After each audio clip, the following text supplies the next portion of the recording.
My name is Lydia, and on what should have been the happiest day of my life, my in-laws abandoned me at an international airport with no passport, no money, and no way home. A cruel test disguised as a family tradition. 3 days later, their bank accounts were empty, their investments liquidated, and their reputations in ruins. They called it a lesson. I called it karma. Before we jump back in, tell us where you're tuning in from, and if this story touches you, make sure you're subscribed, because tomorrow I've saved something extra special for you. When my husband Daniel's family left me stranded in that terminal, they thought they were teaching me about loyalty. Instead, they learned that some games have consequences they never imagined. And when they came crawling back, 15 years later demanding help, I had to decide. Do I save the family that tried to break me, or do I finally walk away? Because this time, I wasn't the desperate bride waiting for rescue. This time, I controlled how the story would end. The security footage shows a woman alone at Gate 37, Frankfurt International Airport. Her wheeled suitcase sits beside her, her shoulders gradually slumping as the minutes turn to hours. A phone clutched in her hands, screen illuminating her increasingly panicked face as she checks it again and again. That woman was me, 15 years ago, slowly realizing that something was terribly wrong. It's strange how trauma slows time. Each minute in that terminal stretched like hours as I tried to make sense of what was happening. We had been on our way back from Daniel's cousin's wedding in Prague. The six of us, Daniel and me, his parents Mason and Mariah Bennett, his sister Allison and her husband Ray, had stopped in Frankfurt for our connecting flight to Boston. We had a 3-hour layover. Let's get something to eat, Mason had suggested with that practiced smile that never quite reached his eyes. I remember Mariah's hand on my shoulder, squeezing just a little too hard. Why don't you wait here with the bags, Lydia? We'll bring something back. I was exhausted from the weekend of pretending to be good enough for their precious son, so I agreed. I watched them walk away, the four Bennetts and my husband of only 8 months, disappearing into the crowd. My phone buzzed 20 minutes later. Consider this your first real test as a Bennett. Let's see if you're resourceful enough to make it home on your own. Don't try calling Daniel. His loyalty is to family first. I called anyway. All their phones went straight to voicemail. I checked our joint account. Empty. My separate account. Frozen. My heart pounded as airport security started giving me concerned looks. I had no passport. Daniel had been safekeeping our documents. No ticket. They had those too. No money, no ID, no way home. That was the moment I realized I hadn't. Married into a family. I'd married into a cult where devotion was measured by cruelty, where family meant control, and where I would never, ever be good enough. What I didn't know then, as I sat blinking back tears in that airport terminal, was that they had made a critical mistake. You see, before I met Daniel, before I became the eager-to-please daughter-in-law desperate for approval, I had been someone else entirely. Someone they never bothered to learn about. Someone who knew how systems worked. Someone who understood power. Someone who never, ever forgot a betrayal. They thought they were testing me. They had no idea they were testing themselves. And they failed spectacularly. As night fell and the airport grew quiet, I made a decision. This wouldn't be a story about a woman abandoned. This would be a story about consequences. I had spent 8 months trying to earn their acceptance, modifying my behavior, my appearance, my very identity to fit their expectations. Now I would show them exactly who they had messed with. I had one asset they didn't know about, one card they hadn't managed to take from me: knowledge. For months, as the perfect daughter-in-law, I had listened as they discussed their businesses, their investments, their clever little tax strategies. I had smiled politely through dinner conversations about offshore accounts and shell companies. I had organized Mason's home office, seen the passwords taped inside desk drawers, filed the documents they thought I was too simple to understand. The Bennetts had built their fortune by bending rules and breaking people. They saw me as just another acquisition for their golden son, another test subject in their twisted family experiments. But they had forgotten to ask one essential question: who was I before I became a Bennett? As the janitor mopped the floor, around my feet, and the last flight departed, I approached the airport information desk. The woman there had been watching me for hours, concern etched on her face. "I need help," I said, my voice steadier than I expected. "My family has abandoned me here. I have no passport, no money, but I do have information that some very interested parties would pay a great deal to acquire." Her eyes widened, but she made the call. 3 hours later, I was sitting across from a man who introduced himself only as Matthias, from the Financial Crimes Division of the German Federal Police. "Mrs. Bennett," he said, his accent thick but his English perfect. "Perhaps you should start at the beginning." And I did. I told him everything about the Bennett's family tests designed to break new members until they were compliant, about the offshore accounts I had seen documented in Mason's office, about the shell companies and tax evasion schemes I had pieced together while playing the role of the dutiful daughter-in-law, about how they had left me stranded without identification or resources as some sort of twisted loyalty test. Matthias listened, taking notes, occasionally asking for clarification.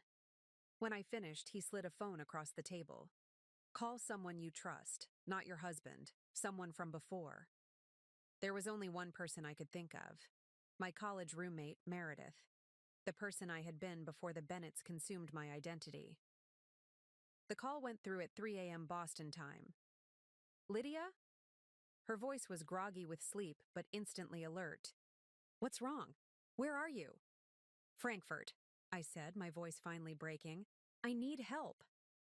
48 hours later, Meredith had wired money for a temporary passport and emergency flight home. By then, German authorities had already begun freezing the Bennett family's European assets. By the time my plane touched down in Boston, the BAO investigation had expanded to include their American holdings. And the Bennetts? They had arrived home to increasingly frantic calls from their financial advisors, to frozen accounts and search warrants, to the empire they had built crumbling around them in real time. The test they had designed for me had become their own downfall. That was 15 years ago. I rebuilt my life from the ashes of that marriage, reclaimed the woman I had been before Daniel Bennett.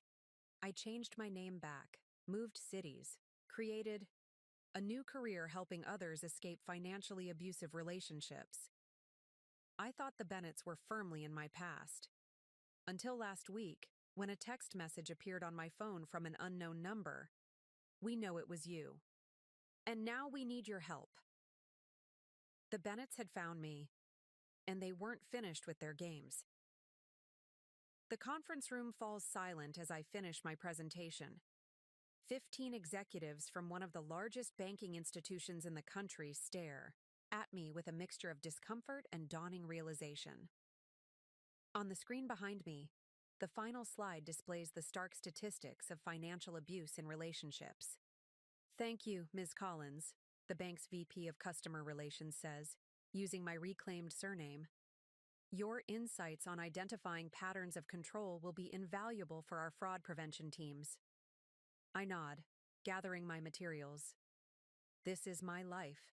Now, consulting with financial institutions on protecting vulnerable clients. Ironic, considering how vulnerable I once was. But that's the point. No one understands the cage of financial control better than someone who has broken free of it. As the executives file out, one woman lingers.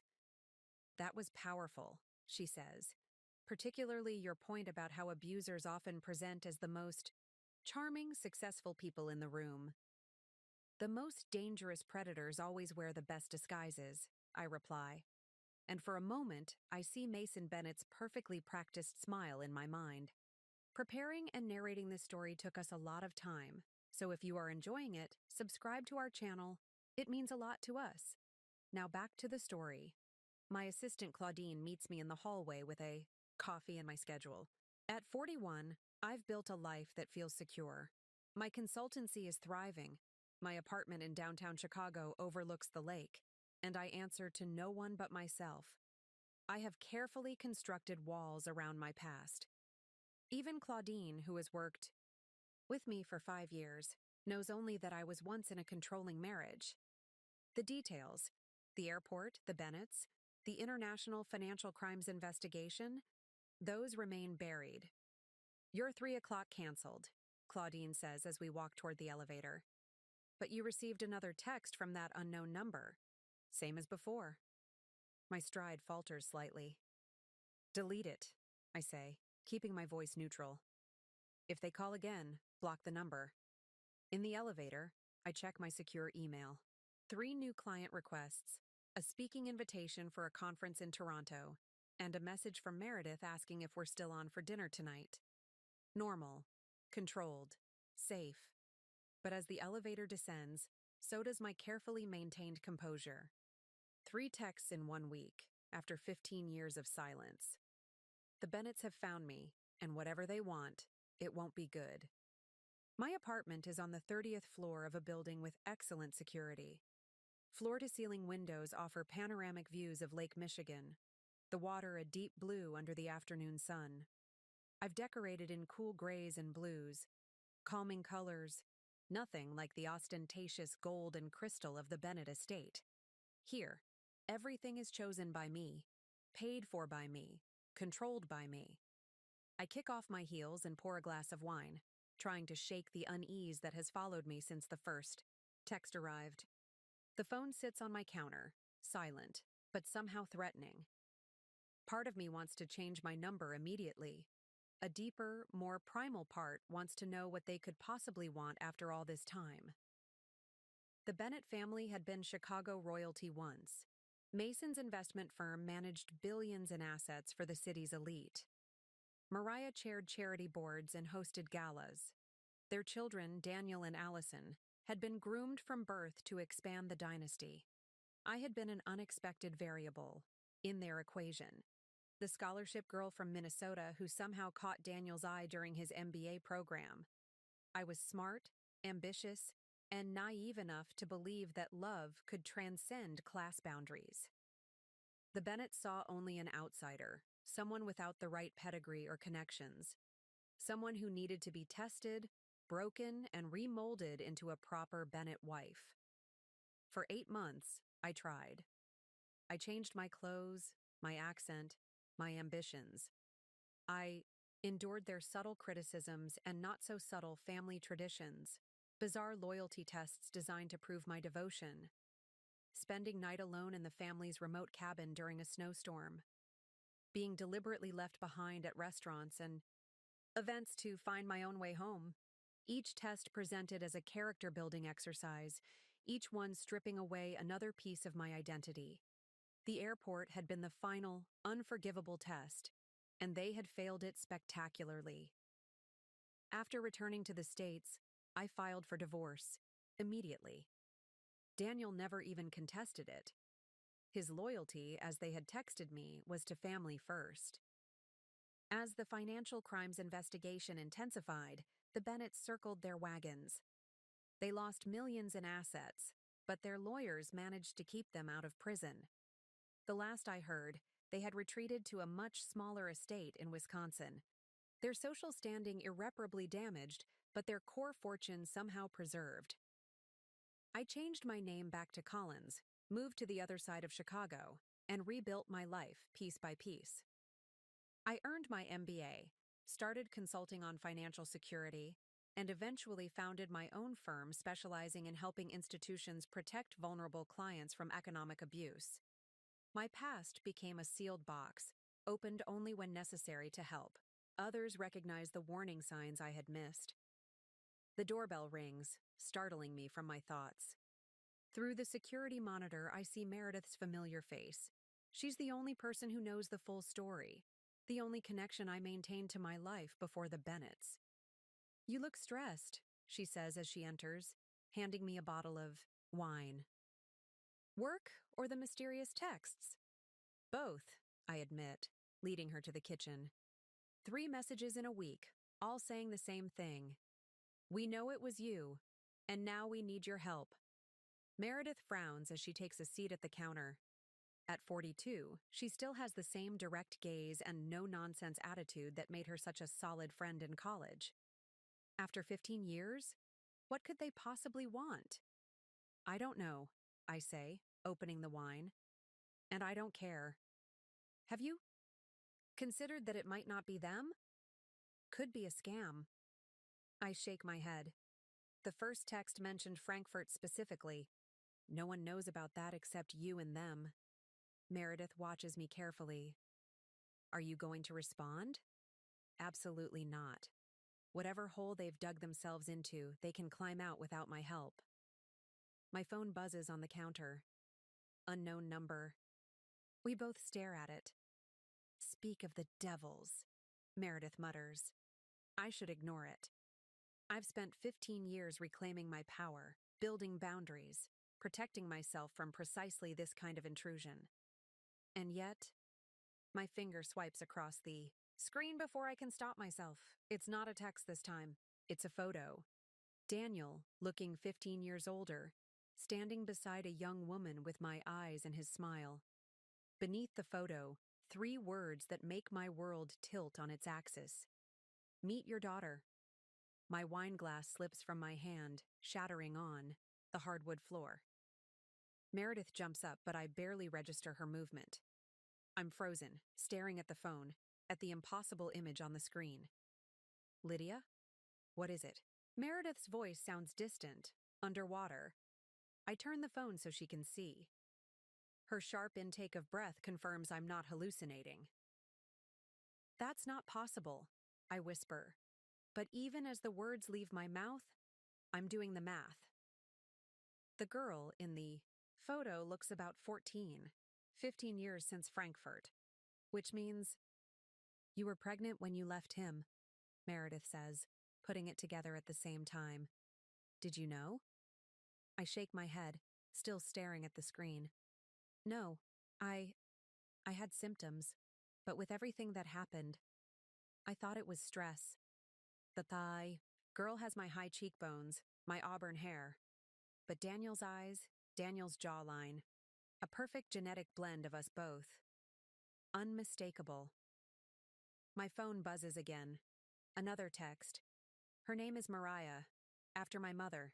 She wants to meet you.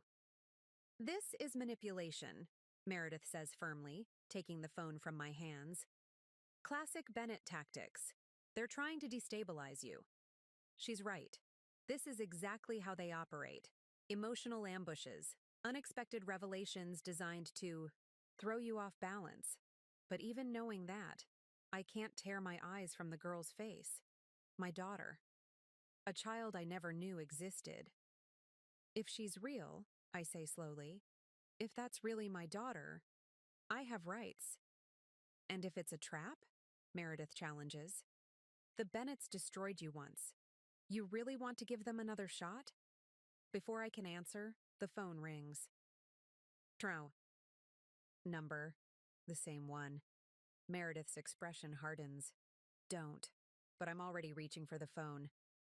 Because whatever game the Bennetts are playing, that girl's face has changed everything. Hello? My voice is steadier than I feel. Lydia. Daniel's voice, deeper than I remember, but unmistakable. Thank you for answering. 15 years of carefully constructed defenses, and just hearing his voice sends me spiraling back to who I was then. Young, in love, desperate for approval. Is she real? The question comes out raw, demanding. A pause. Yes, she's real. She's our daughter. Prove it. DNA. Test results are in your email, along with her birth certificate, medical records, school transcripts, everything you need to verify she exists. I move to my laptop, opening my email with trembling fingers. There they are. Documents, records, photos spanning 14 years. A timeline of a life I should have been part of. Classes, piano recitals, birthdays, Why now? I ask, scrolling through the evidence of my daughter's existence. Why after 14 years? Another pause. She found out about you, about what happened. She wants to meet her mother. I close my eyes, fighting for control. And the texts? We know it was you, and now we need your help. What does that mean? It means exactly what it says. Daniel's voice hardens slightly. We know you were the one who triggered the investigation, and now I need your help. With what? Not over the phone. Meet me tomorrow. The Fairmont Hotel downtown. Noon. If this is some kind of twisted Bennett family test, it's not a test, Lydia. He sounds tired suddenly. It's about our daughter. She's in trouble. The call ends before I can respond. I stare at Meredith, who has heard everything. You're not actually considering meeting him, she says, but it's not really a question. I look back at the screen, at the evidence of a child I never knew I had. I have to. The Fairmont Hotel lobby is crowded with business travelers and tourists, providing the anonymous public setting I insisted on. I've arrived 20 minutes early to scope out exits and position myself with my back to a wall. Old habits. From 15 years of looking over my shoulder. I've dressed carefully. A charcoal gray suit that projects authority, low heels I can run in if necessary. My lawyer is on standby, and Meredith is sitting at the hotel bar, pretending not to know. Me but keeping watch. I've taken every precaution. Still, when I see Daniel walking toward me, my heart hammers against my ribs like it's trying to escape. 15 years have weathered him. The golden boy is gone, replaced by a man with silver threading through his dark hair and lines etched around his eyes. He's still handsome, but there's something diminished in his bearing, a heaviness that wasn't there before. Lydia. He stops a respectful distance away. Thank you for coming. I'm not here for you, I say coldly. I'm here about the girl, Mariah. He nods, gesturing to the seating area. Can we sit? I choose a small table with clear sightlines to all exits. A waitress approaches, but I wave her away. I don't want anything that could be tampered with. The documents I sent. Daniel begins. Did you look through them? Every page. I also had them authenticated by an expert. He actually smiles. At that. Still thorough, that's good. Where is she? Why isn't she here? His smile fades. She's at home, with my parents. Ice slides down my spine. Your parents? The same people who abandoned me in a foreign airport? Those are the people raising my child? It's complicated, he says, having the decency to look uncomfortable. After the divorce, after everything fell apart, they were all I had left. Spare me the family loyalty speech. I've heard it before. He sighs, running a hand through his hair. I didn't know you were pregnant when you left.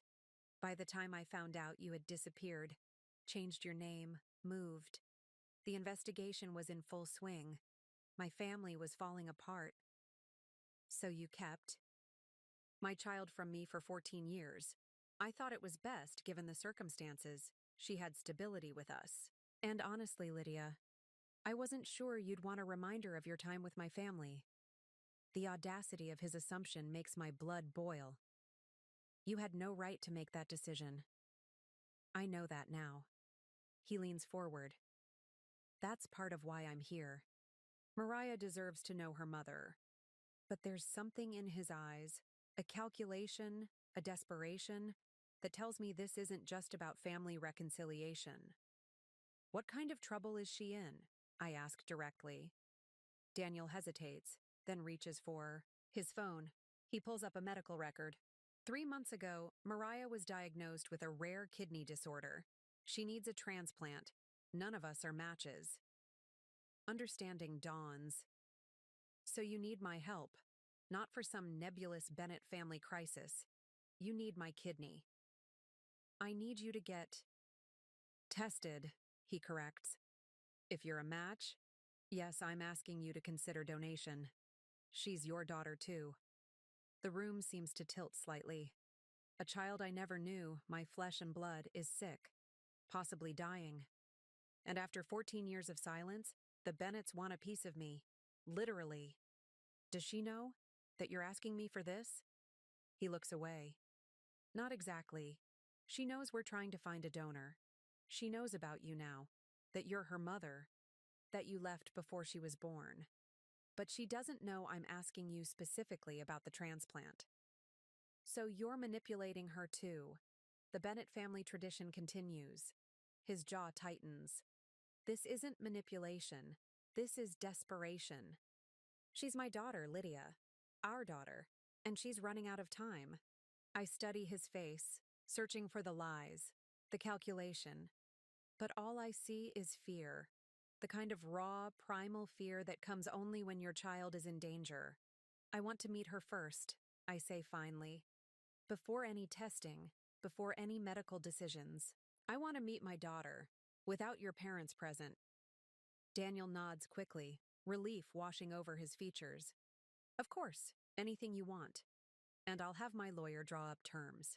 If I'm a match, then we discuss custody arrangements, shared time, legal recognition of my parental rights. His expression falters. Lydia, my parents won't. Your parents have no say in this. I cut him off. Not anymore. Those are my terms. Take them or leave them. He stares at me, and for a moment I see a flash of the old Daniel, the one who once looked at me like I hung the moon. Then he nods. Just, uns. Tomorrow, he says. You can meet her tomorrow. As he leaves, Meredith slides into the seat he vacated. Well, what did the devil want?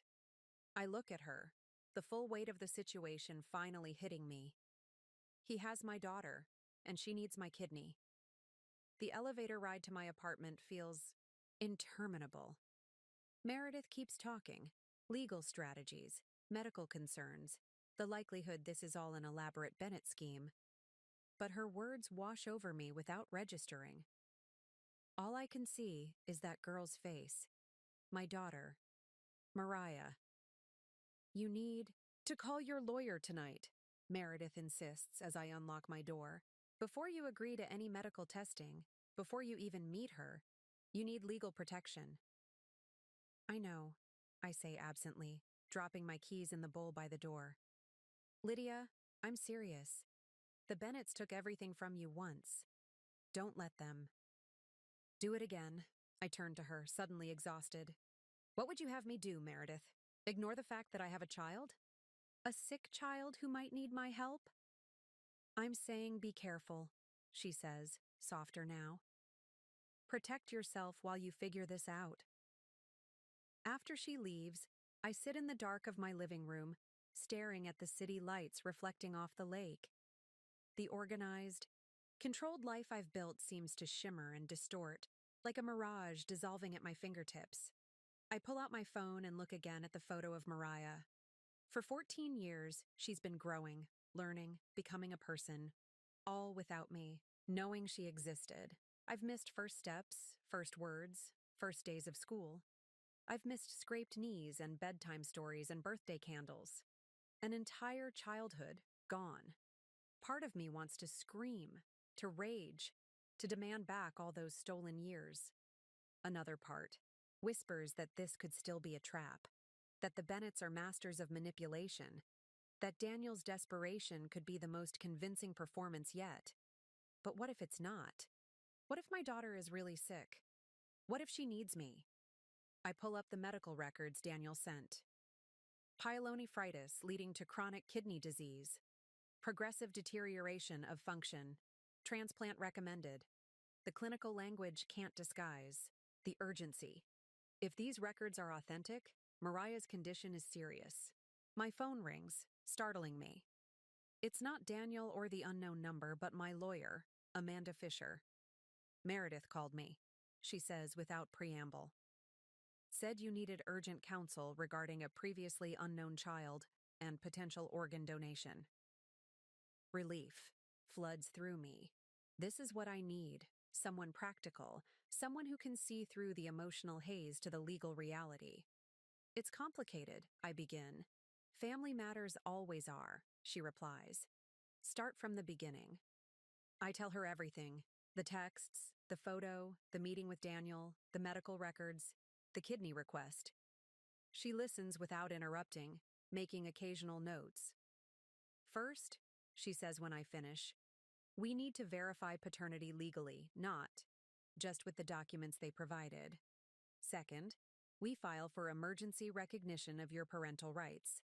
Third, we get independent medical verification of her condition and prognosis. And if it's all true, if she really needs a transplant, then we make sure any donation is contingent on legally binding custody arrangements. But Lydia, her voice softens slightly, don't make any decisions tonight. Sleep on it. Meet the child first. See if this feels right. After we hang up, I try to follow her advice, try to sleep. But every time I close my eyes, I see Mariah's face, my features, Daniel's smile, our child. Around 3 a.m., I give up on sleep and go to my home office. I start researching kidney donation procedures, recovery times, success rates, risks. By dawn, I've compiled a folder of information almost as thick as the one Daniel sent me. Morning. Brings no clarity, just a dull headache and the certainty that my carefully constructed life is about to change irrevocably. I shower, dress, and call Claudine to clear my schedule for the week. Family emergency, I tell her, the words feeling strange in my mouth. For 15 years, I haven't had family emergencies. I haven't had family at all. Daniel texts the address, a townhouse in Lincoln Park, not the sprawling North Shore estate where the Bennetts once reigned. Another indication of how far they've fallen since the investigation. He assures me his parents won't be there, as I requested. Just him and Mariah. As my car approaches, anxiety coils tighter in my chest. What do you say to the child you never knew existed? How do you compress 14 years of absence into a single meeting? What if she hates me? What if she thinks I abandoned her? I sit in the car for several minutes, gathering my courage. The townhouse is elegant but modest by Bennett standards.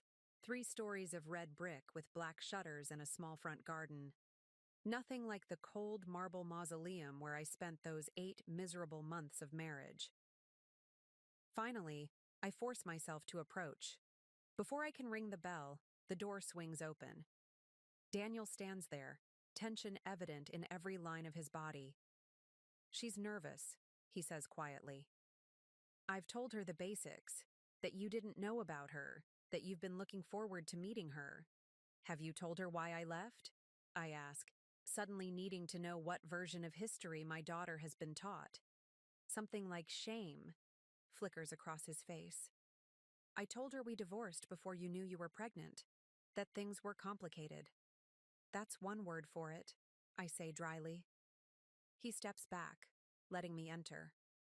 The interior is tastefully decorated but lacks the ostentatious wealth the Bennetts once flaunted. Family photos line the hallway, Mariah growing up year by year, the visual timeline of everything I missed. She's in the living room, Daniel says, leading the way, and then she's there, real, solid, undeniably mine. She stands as I enter, her posture stiff, uncertain. She's tall for 14, with my auburn hair falling in waves past her shoulders. She's thinner than in the photo, her complexion paler. Signs of her illness, I realize with a pang. Hello, she says, her voice carrying that slight Bennett cadence, the carefully modulated tones I had once tried so hard to mimic. I'm Mariah. I'm Lydia, I reply, fighting to keep my voice steady. It's good to meet you. The inadequacy of the words hangs between us. What can possibly bridge this chasm of lost years? She gestures to the sofa. Dad says you didn't know about me. Direct, straightforward, not a typical Bennett trait. A flash of pride surges through me. No, I confirm, sitting where indicated. I didn't know. If I had known, I trail off, unsure how to finish that sentence without vilifying her father, her grandparents, the only family she's ever known. If you had known?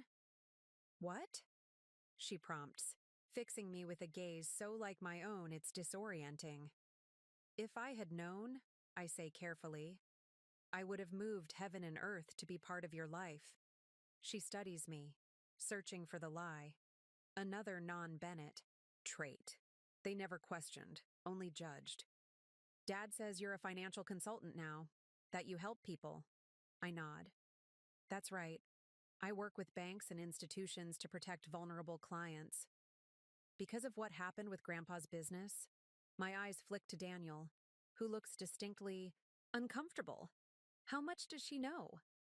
Partly, I acknowledge. That experience shaped my understanding of how financial systems can be misused. She nods, processing this. Are you going to get tested? To see if you can be my donor? The directness of the question startles me. Daniel steps forward. Mariah, we discussed this. That's not why Lydia is here today. Isn't it? She challenges, looking between us. Everyone's been tiptoeing around it, but that's why you found her now, isn't it? Because I need a kidney and none of you match. The silence confirms her suspicion. She turns back to me, her expression both vulnerable and defiant. It's okay if you don't want to, she says, her voice smaller now. I know you don't really know. Me. You don't owe me anything. The maturity in her words breaks something inside me. This child, my child, has been raised in the Bennett household, yet somehow maintained a sense of fairness, of empathy, qualities the Bennetts always lacked. I do want to get tested, I say, surprising myself with the certainty in my voice.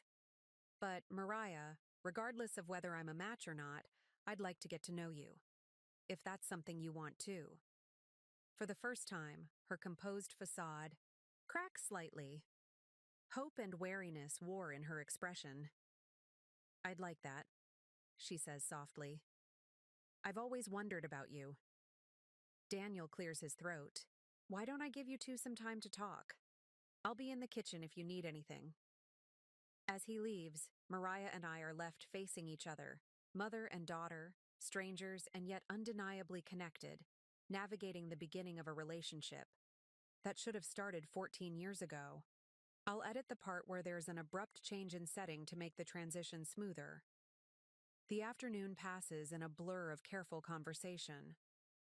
Mariah shows me her room, filled with books and science awards. She wants to be a doctor, she tells me. I learn she plays violin, loves classic films, and has her father's head for numbers, but thankfully, none of his family's calculating nature. She asks about my life, my work, where I grew up. Simple questions with complicated answers. I edit as I go, softening the sharp edges of my past. She doesn't need to know yet how her grandparents broke me, how Daniel stood by and watched, how I dismantled their financial empire in retaliation. Those truths can wait. What strikes me most is her resilience.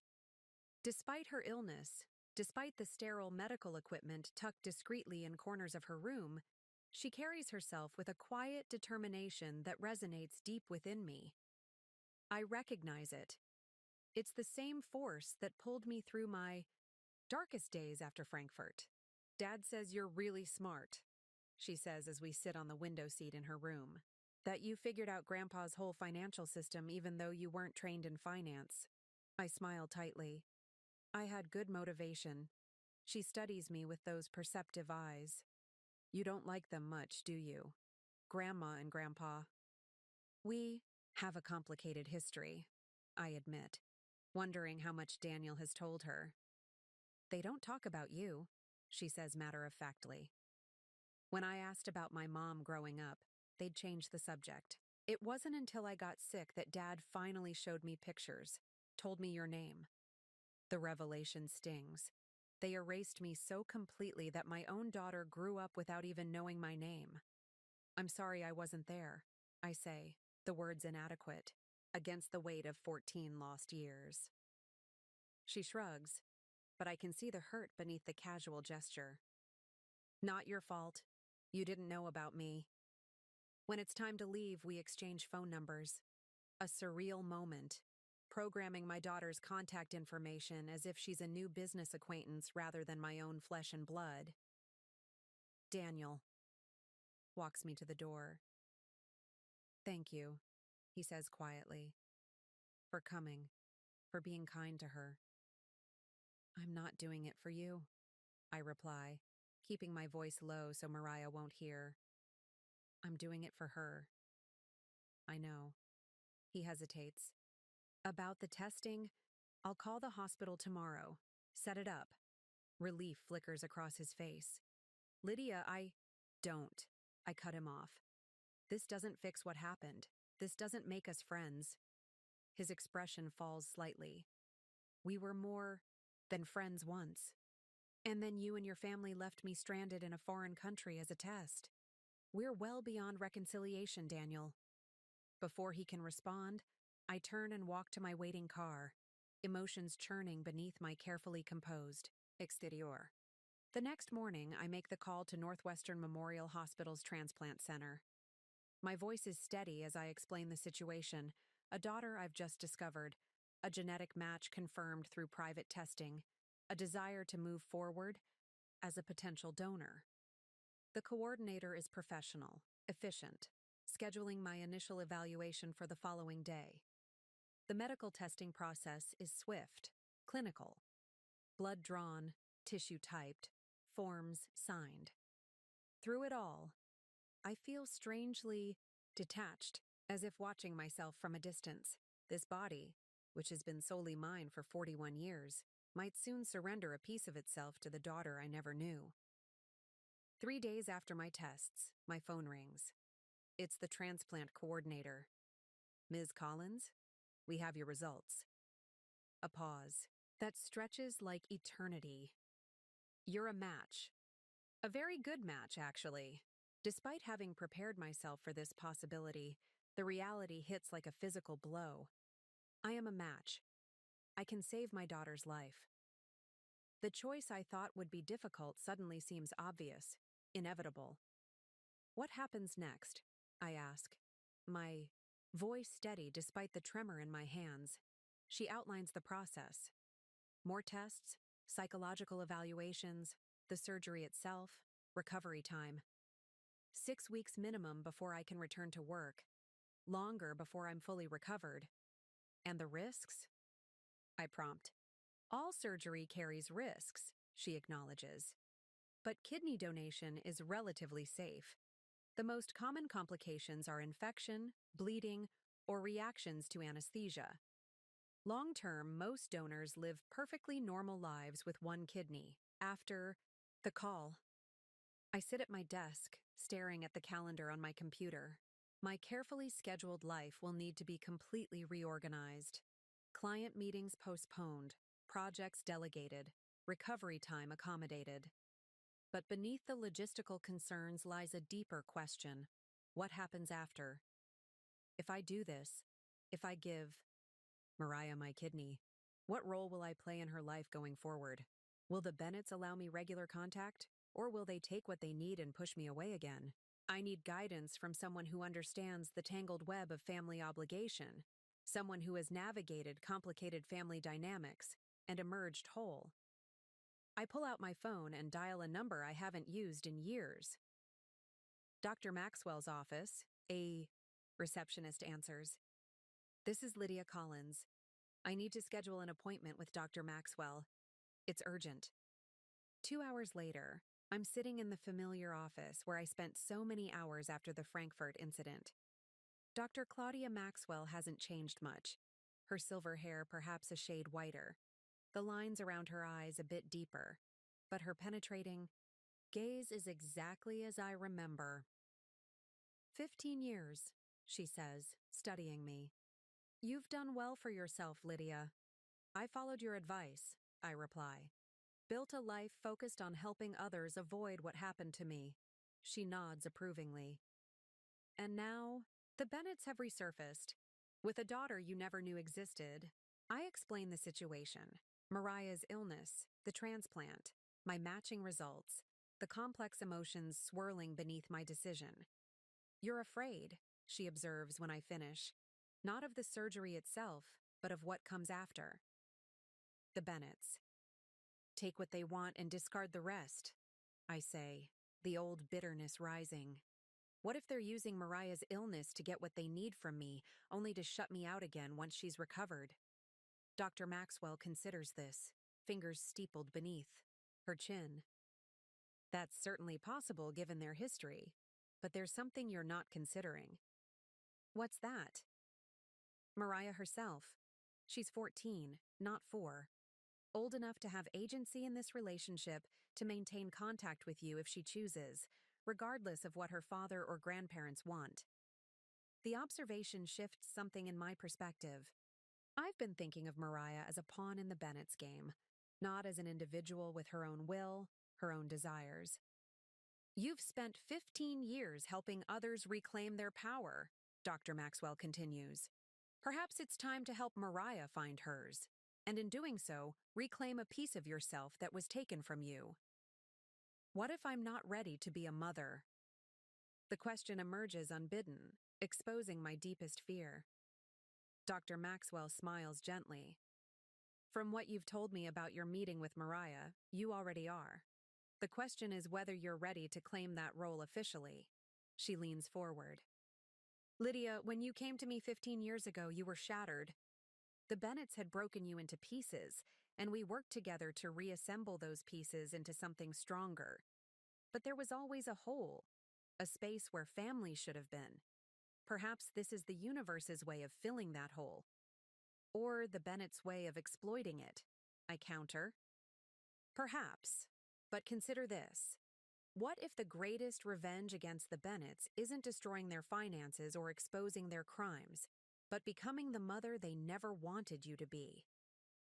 What if your victory lies in forming a bond with Mariah that they can never break? Her words resonate with something deep inside me, a truth I've been avoiding since I first saw Mariah's photo. This isn't just about a kidney. This is about reclaiming what was stolen from me. Motherhood, family, connection. The Bennetts will fight me, I say. They won't let me into her life easily. No, Dr. Maxwell agrees. They won't, which means you need to be prepared for that fight. Legally, emotionally, financially, you need to decide if Mariah is worth fighting for. As I leave her office, the question follows me. Is Mariah worth fighting for?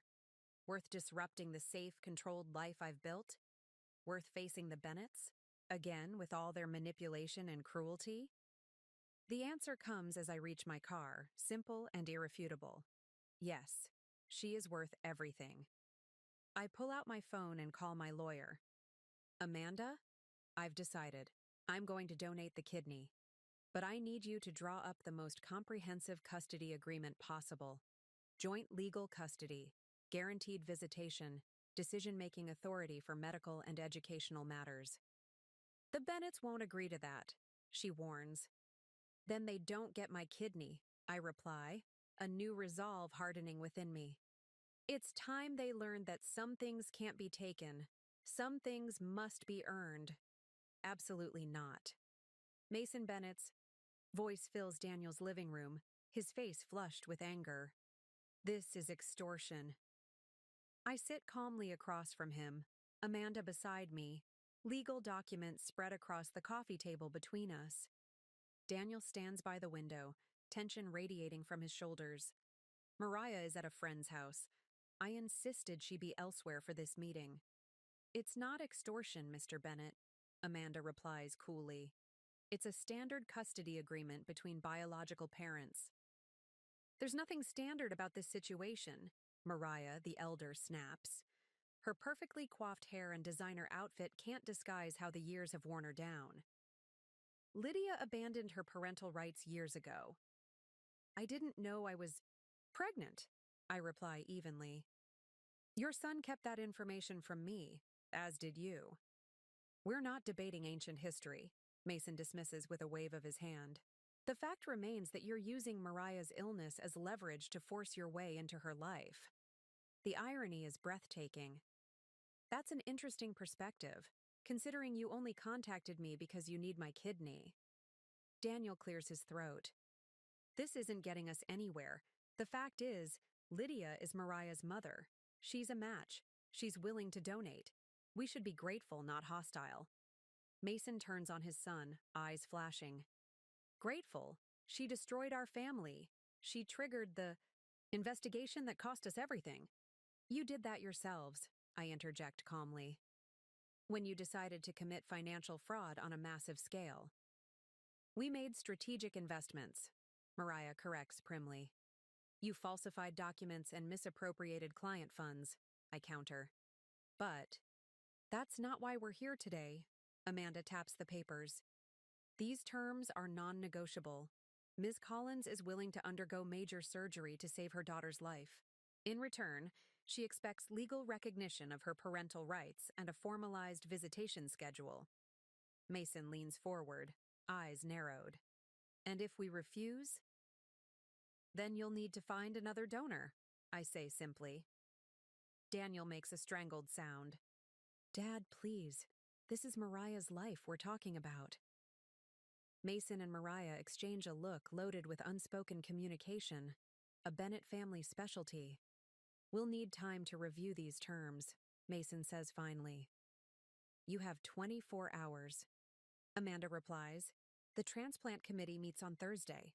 They require all family matters to be resolved before approving the surgery. As we gather our things to leave, Daniel follows us to the door. Lydia, wait. He glances back to ensure his parents are out of earshot. You know they'll try to find a loophole, a way around this agreement. I'm counting on it, I reply. That's why we've made it airtight. His expression is pained. This isn't just about legal documents. It's about Mariah, about her well-being. I agree completely. That's why I'm not leaving her future in the hands of people who think abandonment is a reasonable family tradition. He flinches.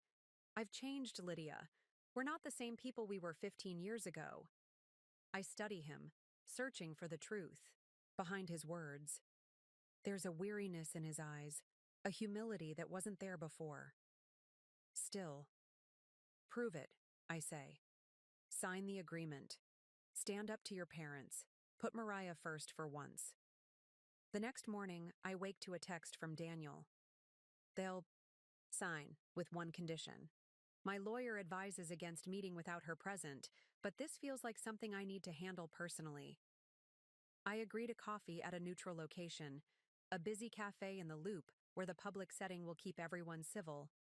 Mason and Mariah are already seated when I arrive, Daniel beside them looking uncomfortable. I slide into the empty chair, nodding acknowledgement but not offering pleasantries. Your condition? I prompt. Mason slides a document across the table. We'll sign your custody agreement, but we want something in writing from you first. I scan the paper. A non-disclosure agreement, prohibiting me from discussing the Bennett's financial history, business dealings, or the circumstances surrounding my departure from the family with anyone, including Mariah. You want me to promise never to tell my own daughter the truth about what happened? I clarify. We want to protect her from unnecessary pain, Mariah says, her voice honeyed with false concern. Dwelling on the past will only hurt her recovery. I look at Daniel, who can't meet my eyes. And you agree with this? He shifts uncomfortably. I think Mariah deserves to know her mother without the weight of old conflicts coloring their relationship. I fold the NDA and slide it back. No. Mason's jaw tightens. Then we have nothing more to discuss. On the contrary, I say calmly, we have everything to discuss. Because this isn't about protecting Mariah from pain. It's about protecting yourselves from accountability. That's absurd, Mariah sniffs. Is it? You abandoned me in a foreign country without money or documentation as a test. You stole my trust fund. You hid my pregnancy and kept my child from me for 14 years. And now you're willing to jeopardize her health to avoid having her learn the truth?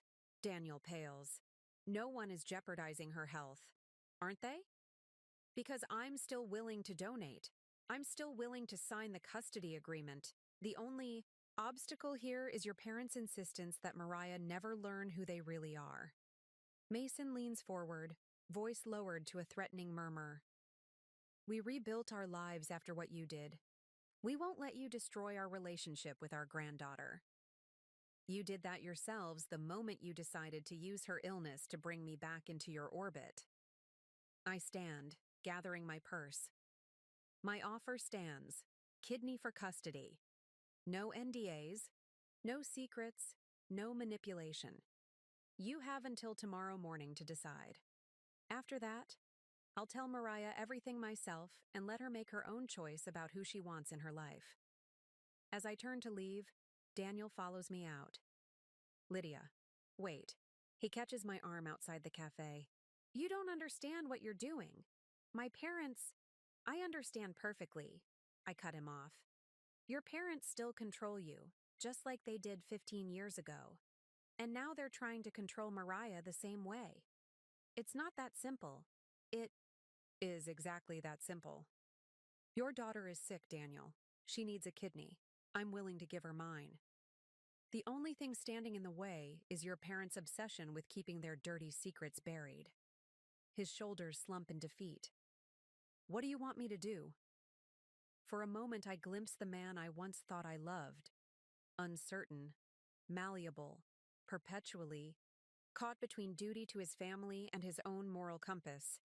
Choose your daughter, I say simply. For once in your life, choose what's right over what's easy. As I walk away, my phone buzzes with a text from Mariah, my Mariah, the daughter. I'm just beginning to know. Dad told me about the meeting. Are you still going to be my donor? My heart clenches. Yes, I reply. No matter what.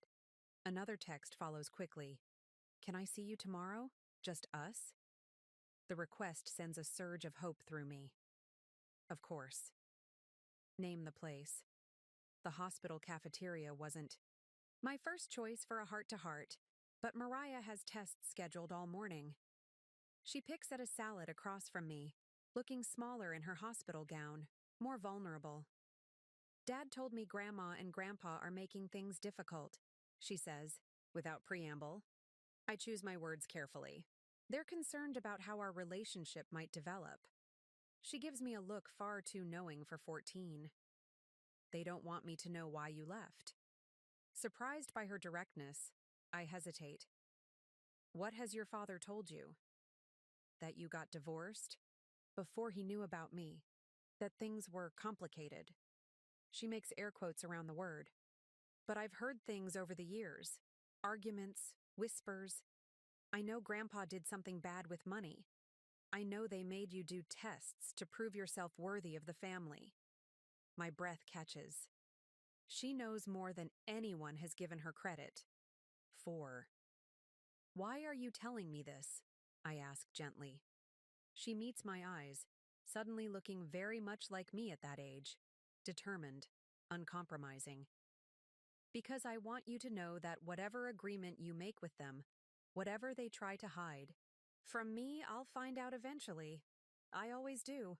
A smile tugs at my lips. This girl, with her Bennett upbringing and Collins blood, has somehow developed a fierce independence that neither family could suppress.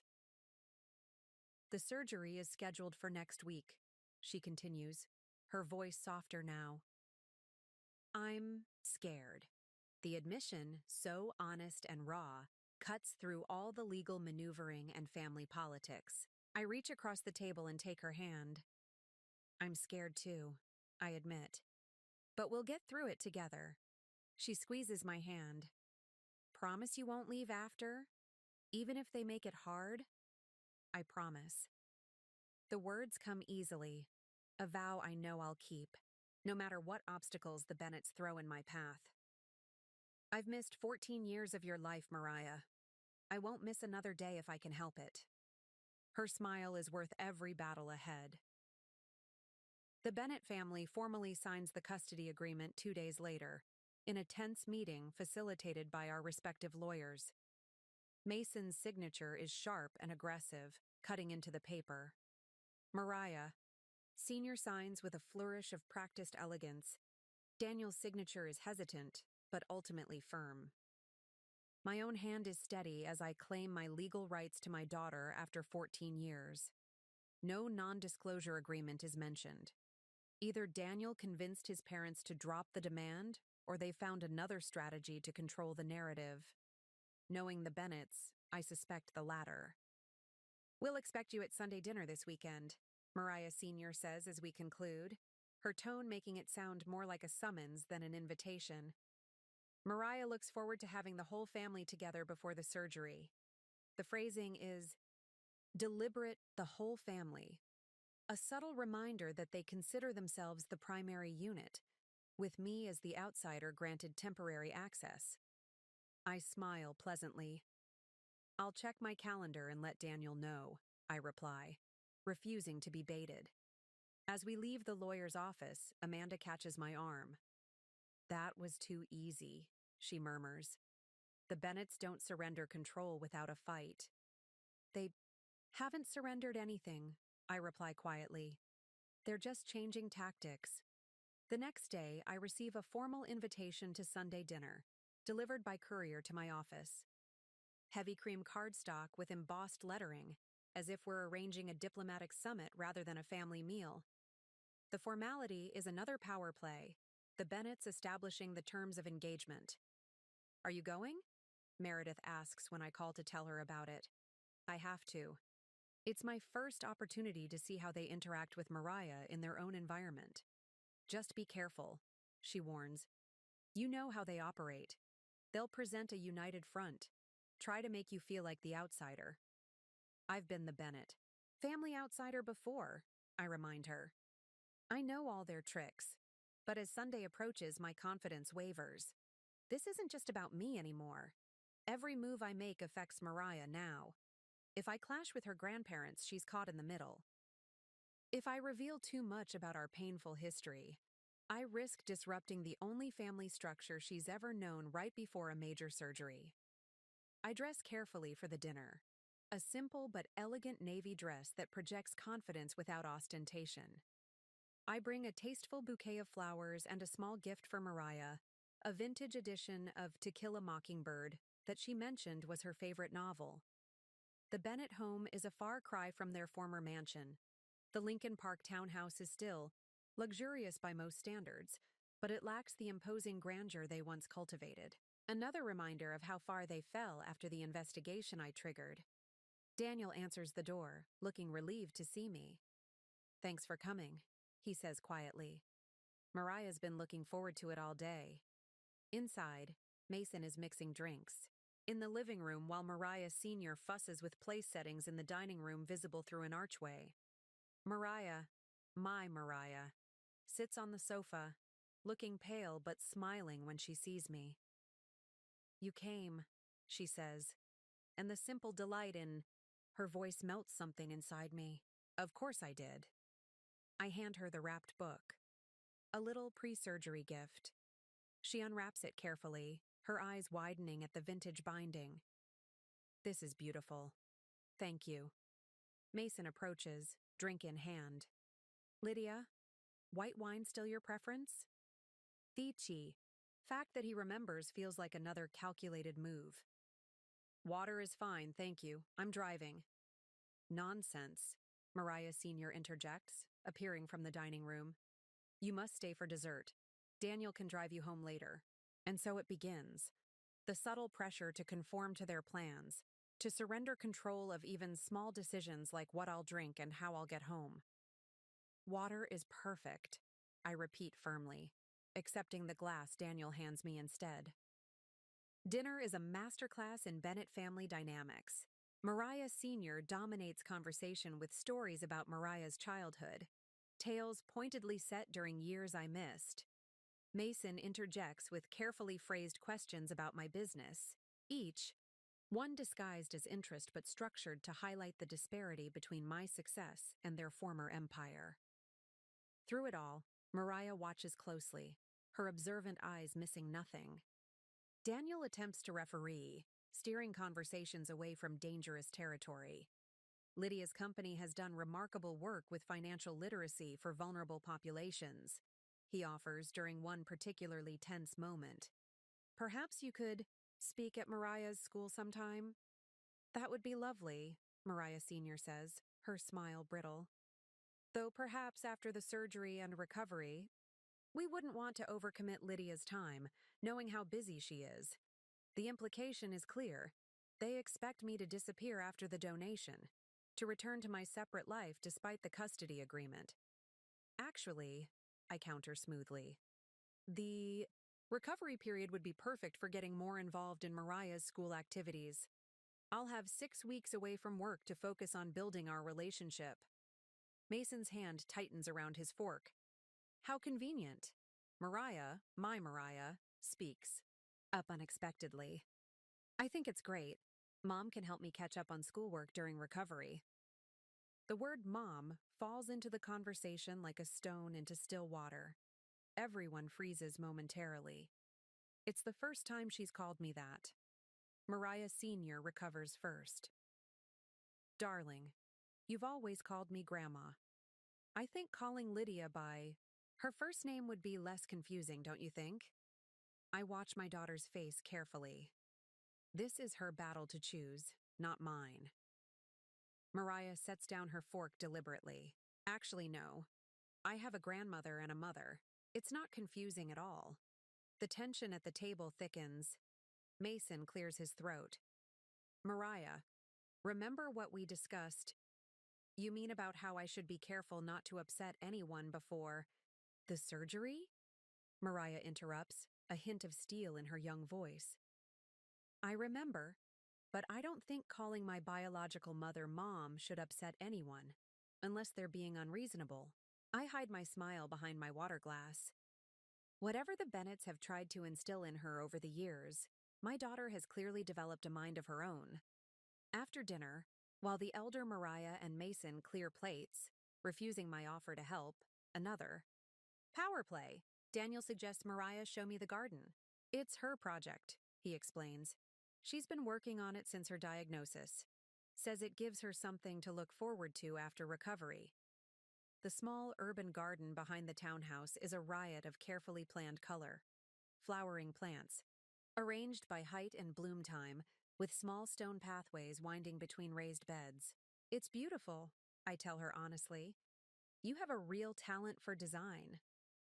Thanks. She sits on a stone bench patting the space beside her. I wanted to apologize for Grandma and Grandpa. They're being weird about everything. I join her, choosing my words carefully. They love you. They're just not sure how to handle this new situation. She gives me a look that's far too knowing for her age. They're afraid I'll choose you over them. That's why Grandma keeps reminding me of all the things they've done for me, all the memories we have together. Her perceptiveness shouldn't surprise me, but it does. Family isn't a competition, Mariah. You don't have to choose. But they always make everything a choice, she says quietly. A test of loyalty. They did it to Dad his whole life. They try to do it to me, too. My heart aches at how clearly she sees the Bennett family dysfunction. Is that why you called me Mom at dinner? To make a point? She looks down, suddenly appearing younger, more vulnerable. Partly, but also because I've been practicing, saying it, in my head, to see how it feels. And how does it feel? I ask gently. Strange, but good strange. She looks up at me, uncertainty in her eyes. Is it okay if I call you that? The simple question nearly undoes me. Of course it's okay. It's more than okay, Mariah. It's everything. From inside, we hear Mason calling for her. The moment breaks. I should go in, she says, standing reluctantly. Post-dinner meds. I nod, remaining seated. I'll be in shortly. As she reaches the back door, she turns. The surgery is in 4 days. Are you scared? The honesty of the question deserves an honest answer. Yes, but not about the procedure itself. What then? I'm scared of how much I already love you, I admit, of how much I've missed, and how much I still want to be part of your life. I'm scared they'll find a way to keep us apart again. She considers this, then says with surprising firmness, they won't. I won't let them. As she disappears inside, I sit in her garden, surrounded by the life she's cultivated while waiting for healing. 4 days until surgery. 4 days until I give a piece of myself to save the daughter I've just found. 4 days until everything changes again. The Bennett dinner was just the first test. The harder challenges, surgery, recovery, and the battle for my place in Mariah's life, are still to come. The day before surgery arrives with a flurry of final preparations.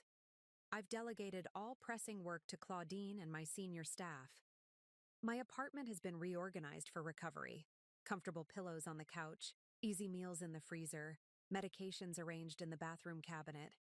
Meredith has a key and a schedule to check on me in the days following my release from the hospital, but practicalities can only distract me for so long. As evening falls, I find myself standing at my window, watching the city lights flicker to life across Lake Michigan. By this time tomorrow, I'll be in recovery. 1 kidney lighter. My daughter will have a chance at a healthy life. And whatever comes next with the Bennetts will begin in earnest. My phone rings, Daniel's number flashing on the screen. Is everything okay? I ask immediately, fear spiking that something might have happened to Mariah. Everything's fine, he assures me quickly. Mariah's just finishing dinner. I'm actually calling about something else.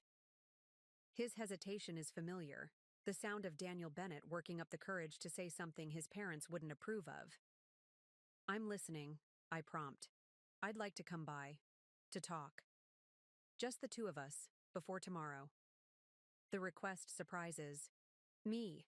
Since our divorce, Daniel and I have only interacted when absolutely necessary, and never without the buffer of lawyers or, more recently, Mariah. What about? He sighs. Things I should have said 15 years ago. Things you deserve to hear. Before tomorrow. Every instinct warns me to refuse. Daniel has always been his parents' son, even when he pretended otherwise. Yet, somehow, I find myself agreeing. 1 hour, I tell him. I need to be well rested for tomorrow. When he arrives 40 minutes later, I'm struck by how different he looks from the golden boy I married. The polished Bennett veneer has worn thin, gray threads his temples, and the confident posture his father spent years drilling into him has given way to a slight stoop. He looks human, fallible. Nothing like the perfect scion of the Bennett dynasty I once desperately tried to please. I offer him water, not wine, not coffee, nothing that suggests comfort or extended conversation. We sit across from each other, in my living room, the city lights creating a backdrop through the windows. You've done well for yourself, he says, glancing around my apartment. I always knew you would. Why are you here, Daniel? He looks down at his hands. To apologize, properly, for Frankfurt, for everything before and after. It's a little late. I know. He meets my eyes. But tomorrow you're giving our daughter your kidney. You're saving her life. The least I can do is give you the truth. Which is? He takes a deep breath. I knew about the airport plan. Not just that they were going to do it, but exactly how. Mom and Dad told me the night before we left Prague. Said it was time to see if you were Bennett material. The confirmation of his complicity should hurt, but instead it just confirms what I've always suspected. And you went along with it, I say flatly. Yes. No excuses, no justifications, just a simple acknowledgement that lands between us like a stone. I knew it was wrong, he continues. I knew it was cruel. But I'd spent my entire life being tested by them too. push to achieve, to compete, to prove my worth. It was the only family dynamic I understood. That doesn't excuse it. No, it doesn't. He rubs his face, suddenly looking exhausted. When you disappeared afterward, I thought you'd come back eventually. That you'd realize it was just another Bennett test and we could move forward. I didn't know about the investigation until our accounts started freezing. And the pregnancy? I press. When did you find out about that? 3 months after you left. Mom found out through a contact at the hospital where you had your first appointment. She saw it as an opportunity. An opportunity, I repeat, the words bitter, on my tongue, to secure the Bennett legacy, a grandchild they could raise properly without your outside influence. They convinced me it was for the best, that you'd moved on, that the baby would have every advantage with us. The casual cruelty of it steals my breath. So you just… What? Decided to erase me from my own child's life? He has the grace to look ashamed. We told her you weren't ready to be a mother, that you'd chosen your career instead. As she got older and asked more questions, we kept saying you needed more time. Eventually, she stopped asking, until she got sick. He nods. Until she got sick and needed family medical history, potential donors. I couldn't hide the truth anymore. How convenient for your conscience. Daniel flinches. I deserve that. I deserve your anger, your hatred. But Lydia, you need to know.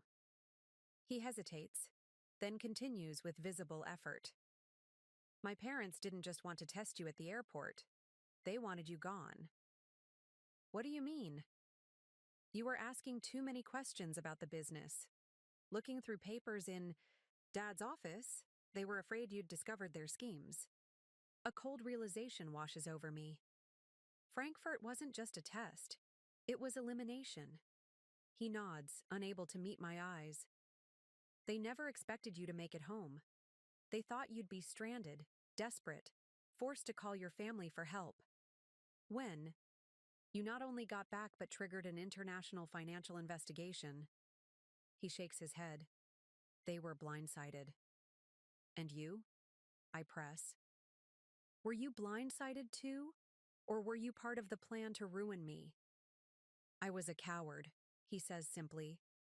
I knew what they were doing was wrong, but I didn't stop them. I've been a coward my entire life, Lydia. With my parents, with you, even with Mariah? What do you mean with Mariah? He sighs heavily. I've let my parents control her life the same way they controlled mine. The same private schools, the same social circles, the same expectations. When she started showing independence, asking questions, challenging their authority, they implemented the same tests they used on me. My blood runs cold. What kinds of tests? Nothing as extreme as what they did to you, he assures me quickly. But the same principle, withdrawing approval when she failed to meet expectations, manipulating circumstances to test her adaptability, her loyalty. And you allowed this? The anger in my voice is undisguised. Until recently, yes. His admission is quiet but clear. But when she got sick, something changed. I started seeing my parents through her eyes, started recognizing patterns I'd been blind to my entire life. Why are you telling me all this now? I ask, struggling to process everything. Because after tomorrow, everything changes. You'll be permanently connected to Mariah, legally and physically. My parents know this. They're already planning how to minimize your influence, how to maintain control. Let them try, I say, steel in my voice. You don't understand. They're desperate. The Bennett name means nothing anymore. The fortune is mostly gone. Mariah is their last chance at creating the dynasty they've always wanted. I study him, trying to see beyond the practiced Bennett facade to the man beneath. And where do you stand in all this, Daniel? Are you warning me because you've finally found your spine? Or because you're setting me up for another Bennett family trap? The question hangs between us, heavy with 15 years of broken trust and betrayal. "I'm warning you because Mariah deserves better than what I had," he says finally. "Better than what I gave her for 14 years. She deserves a parent who will protect her from them, not enable them." "And you think that parent is me?" "I know it is. I've seen how you are with her. Honest, respectful, treating her like a person rather than a project. That's something I never managed to do." His words feel genuine, but I've been fooled by Daniel Bennett before. "What exactly are you asking of me?" "After the surgery, after you've both recovered, take her. Fight for custody, real custody, not just the visitation we agreed to. Get her away from my parents' influence." The request stuns me. "You want me to take Mariah away from you?" "I want what's best for her. For the first time in my life, I'm putting someone else's needs before my family's expectations." He looks up, meeting my eyes directly. "Before my own needs, too." As he stands to leave, having said his piece, I find myself torn between decades of distrust and the unmistakable sincerity in his voice. "Daniel," I call as he reaches the door. "Tomorrow, when I give Mariah my kidney, I'm not doing it to hurt your parents or to claim what was taken from me. I'm doing it because she's my daughter. Because I love her already, even though I've only just found her." He nods, a sad smile touching his lips. "I know. That's why she needs you more than she needs me." After he leaves, I spend hours replaying his words, searching for the trap, the manipulation, the Bennett family scheme beneath his apparent change of heart. But all I can think about is Mariah, her courage, her clear-eyed perception of the family, dynamics around her, her quiet determination to forge her own path despite the Bennett legacy. Perhaps the most surprising revelation isn't Daniel's confession or his request. It's the realization that the child the Bennetts tried to mold in their image has somehow grown into someone with the strength to resist them, strength I recognize because it mirrors my own. Tomorrow will be connected in a new way, my kidney continuing its life inside her. But tonight I understand that we've been connected all along by something the Bennetts could never control or diminish.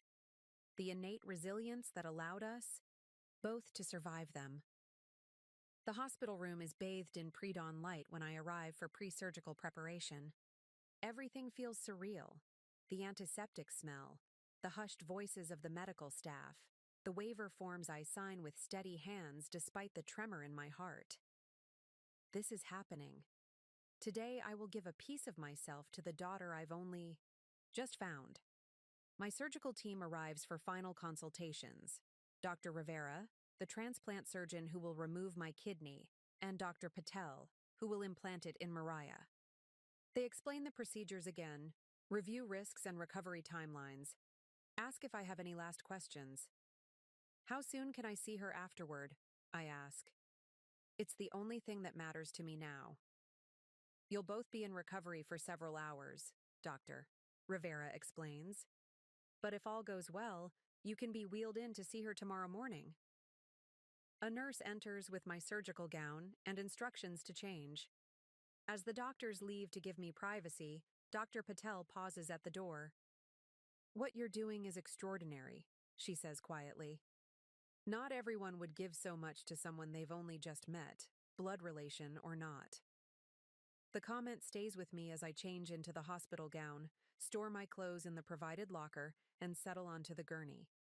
She's wrong, I think. There's nothing extraordinary about this. It's the most natural decision I've ever made. This is my daughter, my flesh and blood. How could I do anything else? A different nurse returns to start my IV, explaining that my surgical team is ready. As she adjusts my pillows, the door opens again, and Daniel appears, looking haggard and sleep-deprived. "You're here early," I observe, trying to keep my tone neutral despite our loaded conversation the night before. "I wanted to see you," he says. "Before—" He gestures vaguely at the medical equipment surrounding us. The nurse glances between us. I'll give you a moment, she says, stepping out. Daniel moves closer. Mariah's in pre-op too. She wanted me to give you this. He holds out a small envelope. Inside is a handmade card, decorated with careful watercolor flowers that match those in her garden. The message is simple but profound. Thank you for finding me. Love, your daughter. Emotion wells up unexpectedly, and I have to blink rapidly to clear my vision. She's an amazing kid, I say finally. Yes, Daniel agrees. Far better than we deserved. Daniel, about last night. He raises a hand to stop me. I meant every word. But this isn't the time to discuss it. Today is about Mariah, about giving her a chance at a healthy life. Before I can respond, the nurse returns with an anesthesiologist. It's time, Ms. Collins. Daniel steps back. I'll be here when you wake. Up, he promises. As they wheel me toward the operating room, I find myself wondering if I've underestimated Daniel all these years. If beneath the Bennett conditioning there might be someone capable of genuine change. The thought follows me down the antiseptic corridor, lingering until the anesthesia mask descends and darkness claims me.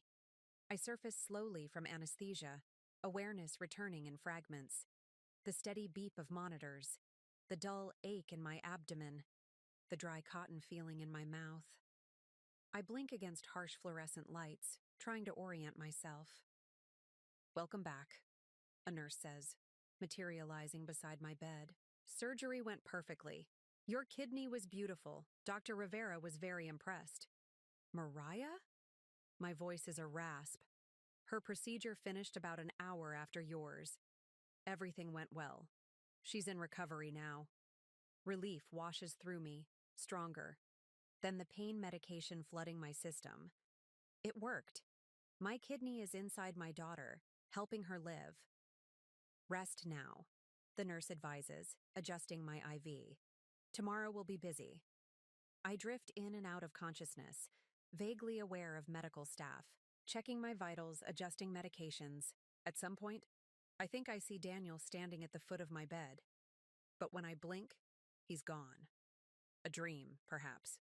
Or a medication-induced hallucination. Morning brings more clarity and sharper pain.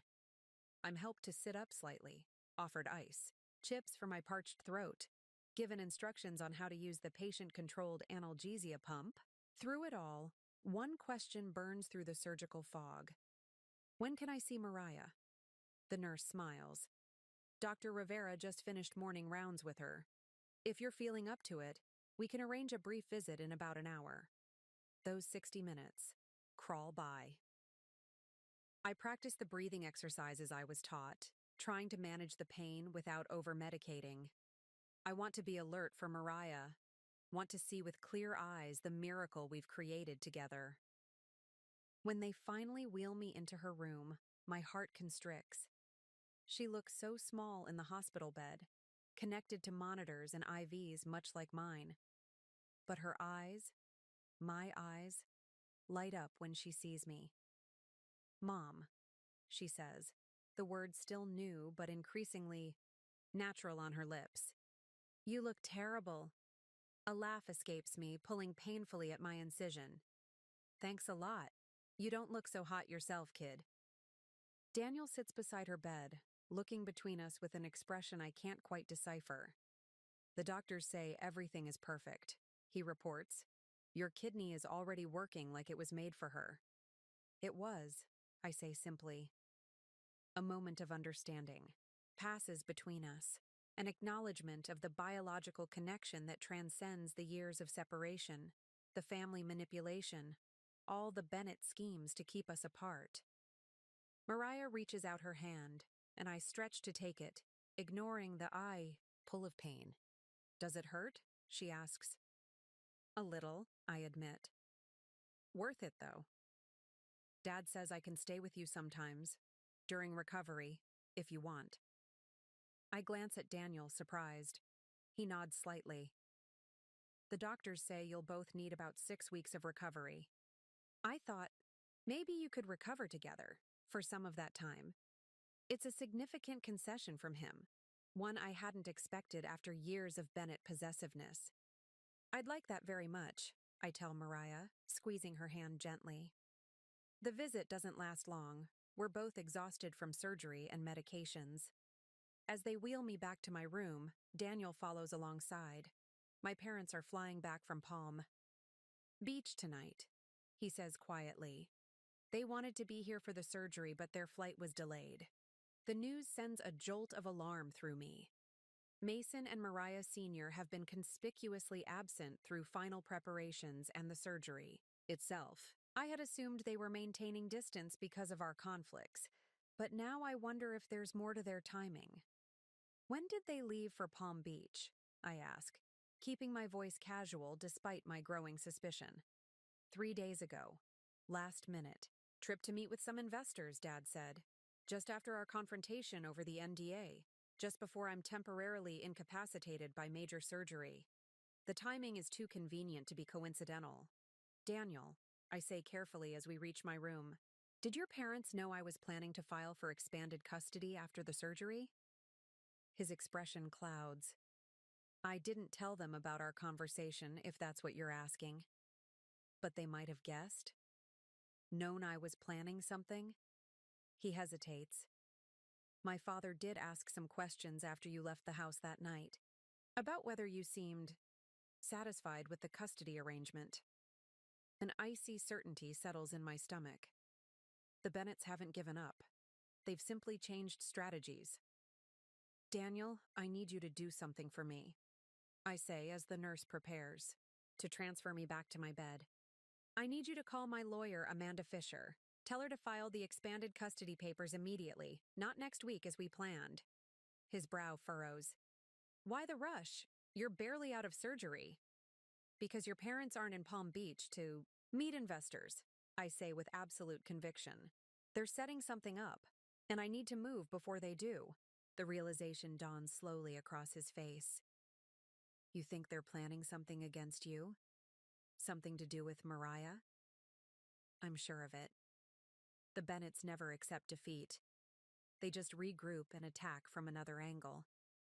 I've been focused on the surgery, on healing Mariah, but they've been focused on maintaining control. For a moment, Daniel looks like he might argue, defend his parents as he's done his entire life. Then something shifts in his expression, resolution replacing hesitation. I'll make the call, he says. And Lydia, I'll stay with Mariah tonight. Make sure my parents don't get access until we understand what they're planning. As he leaves, I settle back against my pillows, wincing at the pull of the surgical incision.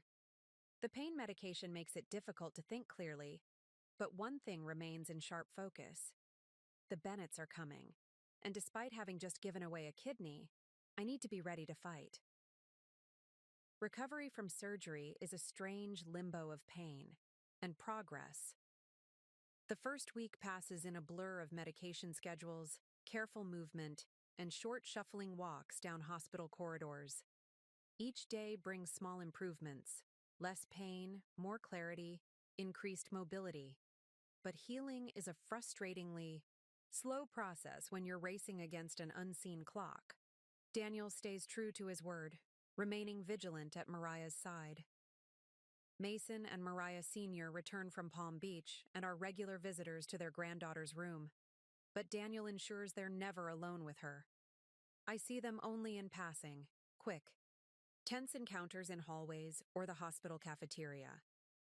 They are unfailingly polite in these brief interactions, inquiring about my recovery with practiced concern that never reaches their eyes. On my 5th day post-surgery, Amanda visits with news. The expanded custody petition has been filed, she confirms, settling carefully into the visitor's chair beside my hospital bed. But there's a complication. Of course there is, I murmur, adjusting my position to ease the persistent ache in my side. What now? The Bennetts have filed a counterpetition. They're seeking to restrict your visitation rights, claiming your medical condition makes you temporarily unfit for childcare responsibilities. The absurdity would be laughable if it weren't so calculating.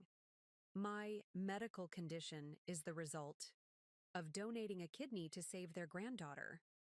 They're arguing that regardless of the noble cause, the fact remains you're physically compromised. They've submitted statements from 3 different physicians attesting to the standard recovery timeline for kidney donors and the limitations you'll face in the coming weeks. Let me guess. All Bennett family friends? Amanda nods grimly. All with connections to Mason's former business associates. I stare out the window at the slice of Chicago skyline visible between buildings. So that's their play. Use my temporary weakness against me, establish a precedent of limited access, then find new reasons to maintain those limitations once I've recovered. Essentially, yes. But there's more. Amanda hesitates, which is unusual for her. They've also submitted a psychological assessment suggesting that your sudden interest in Mariah after 14 years of absence indicates potential emotional instability that could be detrimental to her recovery. White-hot anger flashes through me, momentarily overwhelming the surgical pain. They kept her existence from me for 14 years. We know that. But they're controlling the narrative in court, painting you as an absent mother who conveniently reappeared when her daughter needed a vital organ. Words fail me as the full scope of their strategy becomes clear. They're not just fighting my expanded custody petition, they're actively working to undermine the basic rights I secured before the surgery. What about Daniel? I ask. Finally. Where does he stand in all this? Amanda's expression softens slightly. That's our one advantage. He submitted a statement supporting your petition, explicitly contradicting his parents' claims. He's confirmed that you were never informed of the pregnancy and that the Bennetts deliberately kept Mariah's existence from you. This confirmation of Daniel's support should be reassuring, but it only intensifies my unease. His parents will view that as betrayal. They'll retaliate. Probably, Amanda agrees. But for now, his statement carries significant weight with the judge. The hearing is scheduled for next Thursday. A week from now? But I'll still be recovering, which is exactly what the Bennetts are counting on. They're pushing for urgency, claiming Mariah's post-transplant condition requires immediate resolution of custody matters. I close my eyes, fighting a wave of fatigue.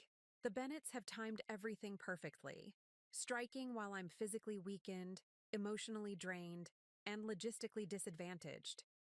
Even my strength, having given Mariah my kidney, has been weaponized against me. What can we do? I ask, forcing myself to focus through the fog of pain medication. We fight back. Hard. Amanda's voice takes on the sharp edge I've come to rely on. We demonstrate that despite your recovery, you're fully capable of participating in Mariah's care. We emphasize that Daniel supports expanded custody, and most importantly, we get Mariah's voice into the proceedings. She's 14. Will the court consider her preference? At her age, the judge will definitely take her wishes into account, especially in a case with such unusual circumstances. I nod slowly, processing our options. I need to see her, to explain what's happening without unduly influencing her. Daniel's arranged it. Tomorrow morning, he's bringing her to your room while his parents are meeting with their lawyers. After Amanda leaves, I lie awake despite my exhaustion, calculating moves and counter-moves. The Bennetts excel at long-term strategy. They've been planning this since the moment they learned I was a match for Mariah. My donation was never going to soften their stance. It merely gave them new ammunition in their campaign to control access to my daughter. Morning brings Mariah, wheeled into my room by Daniel. She looks stronger than when I last saw her 3 days ago. More color in her cheeks, more energy in her movements. My kidney is doing its job inside her, giving her life even as the Bennetts scheme to separate us again. You look better, I tell her as Daniel positions her wheelchair beside my bed. So do you, she replies, though we both know it's a polite fiction. I'm still pale, still moving gingerly, still connected to monitors tracking my recovery. Daniel clears his throat. I'll give you two some privacy. I'll be right outside if you need anything. Once he's gone, Mariah leans forward slightly. Dad told me what Grandma and Grandpa are doing. About the court stuff. Her directness doesn't surprise me anymore. Yes, there's a hearing next week about our custody arrangement. They don't want me spending time with you, she says flatly. They've been weird ever since the surgery, talking about appropriate boundaries and maintaining stability during recovery. I choose my words carefully, conscious of the legal and ethical boundaries of this conversation. Your grandparents have certain views about what's best for you. I have different views. The court will help decide which arrangement makes the most sense. She gives me a look that says she sees right through my diplomatic phrasing. I want to stay with you sometimes. I've told Dad that. I'll tell the judge too if they let me. That would be helpful, I acknowledge. But Mariah, whatever happens with the legal stuff, it doesn't change anything between us. You're my daughter. Nothing your grandparents do can change that. She nods, then asks the question I've been dreading. Why do they hate you so much? It's not just about the divorce, is it? This is dangerous territory. Explaining the full history risks painting her grandparents as monsters, people who have, despite their flaws, been a constant presence in her life. But she deserves honesty, tailored appropriately to her age and situation. Your grandparents and I have a complicated history, I begin carefully. Before you were born, there was a situation involving their business practices that I became aware of. When I left your father, that information came to light in ways that damaged their reputation and finances. You mean the fraud stuff? The offshore accounts? At my surprised expression, she adds, I've heard things over the years, bits and pieces, enough to know Grandpa did something illegal and lost a lot of money because of it. I should have known. She'd have pieced together parts of the story already. Yes, that's part of it. Your grandparents blame me for what happened to their business, their social standing, their lifestyle. But that wasn't your fault. If Grandpa broke the law, in their minds, family loyalty should have superseded everything else. By not protecting their secrets, I betrayed them. And the Bennetts never forgive betrayal. She absorbs this, her expression thoughtful. And now Dad's on your side. They must be furious with him too. I think your father is trying to do what's best for you, regardless of what his parents want. That's new for him. A small smile touches her lips. Yeah, I've noticed that too. He's different since you came back. Before I can respond, there's a commotion in the hallway. Raised voices, one of which I immediately recognize as Mason Bennett's. Daniel appears at the door, looking harried. Time to go, Mariah. Your grandparents arrived early. The moment of connection between us breaks as reality intrudes. As Daniel wheels Mariah toward the door, she twists to look back at me. I'll see you at the hearing, she says with quiet determination. And I know exactly what I'm going to tell the judge. In her eyes, I see a resolve that no Bennett manipulation can shake. Whatever Mason and Mariah Sr. are plotting, they've overlooked one critical factor. The girl they raised is no longer a pawn in their games. She's becoming her own person, making her own choices, and she's chosen me. The night before the custody hearing, I stand at my apartment window, watching a storm roll in across Lake Michigan. Lightning flashes illuminate the churning water, thunder rumbling seconds later. The turbulent sky mirrors my internal state, a mixture of anxiety, determination, and bone-deep exhaustion. 2 weeks post-surgery, I'm physically stronger, but still far from recovered. Simple tasks like showering or preparing meals require careful planning and leave me drained. Sleep is fitful, interrupted by discomfort and worry. The incision is healing well, according to my follow-up appointments, but the process is slower than I'd hoped. My phone buzzes on the counter. A message from Daniel parents hired Jameson for tomorrow, bringing character witnesses. Jameson. Lawrence Jameson, one of Chicago's most aggressive family court attorneys, known for scorched earth tactics and merciless cross-examinations. The Bennetts are escalating, pulling out their remaining connections, spending what's left of their fortune to maintain control over Mariah, character witnesses. I text back, former colleagues, people who'll testify about your vindictiveness after the divorce, your obsession with destroying the family. My stomach twists, partly from surgical pain, partly from the realization of what tomorrow will bring. The Bennetts aren't just fighting my expanded custody petition, they're planning to destroy me in court, to paint me as unstable, vindictive, dangerous to Mariah's well-being. Amanda knows what she's doing, I reply, trying to project confidence. I don't entirely feel. Focus on Mariah. Make sure she's prepared but not scared. She's not scared. She's angry. My parents made the mistake of trying to coach her testimony tonight. It didn't go well, I can imagine. Mariah's independent streak has only grown stronger since the surgery, her newfound health giving her confidence to push back against her grandparents' manipulation. Keep her away from them tonight if you can, I suggest. Let her get some rest, already arranged. She's staying in my room. Parents not happy, but I insisted. This new assertive Daniel still surprises me. For 15 years, I thought of him as merely an extension of his parents' will, a puppet dancing to their strings. But people can change. Sometimes it just takes the right motivation, like watching your child suffer under the same controlling dynamics that shaped your own childhood. I set down the phone and ease myself onto the couch, arranging pillows to support my tender side. Amanda has prepared me thoroughly for tomorrow.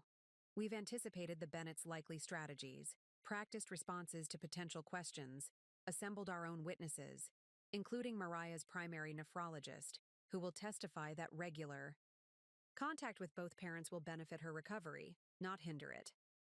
But preparation can only take us so far. Court proceedings are unpredictable, and the Bennetts have resources and connections I lack.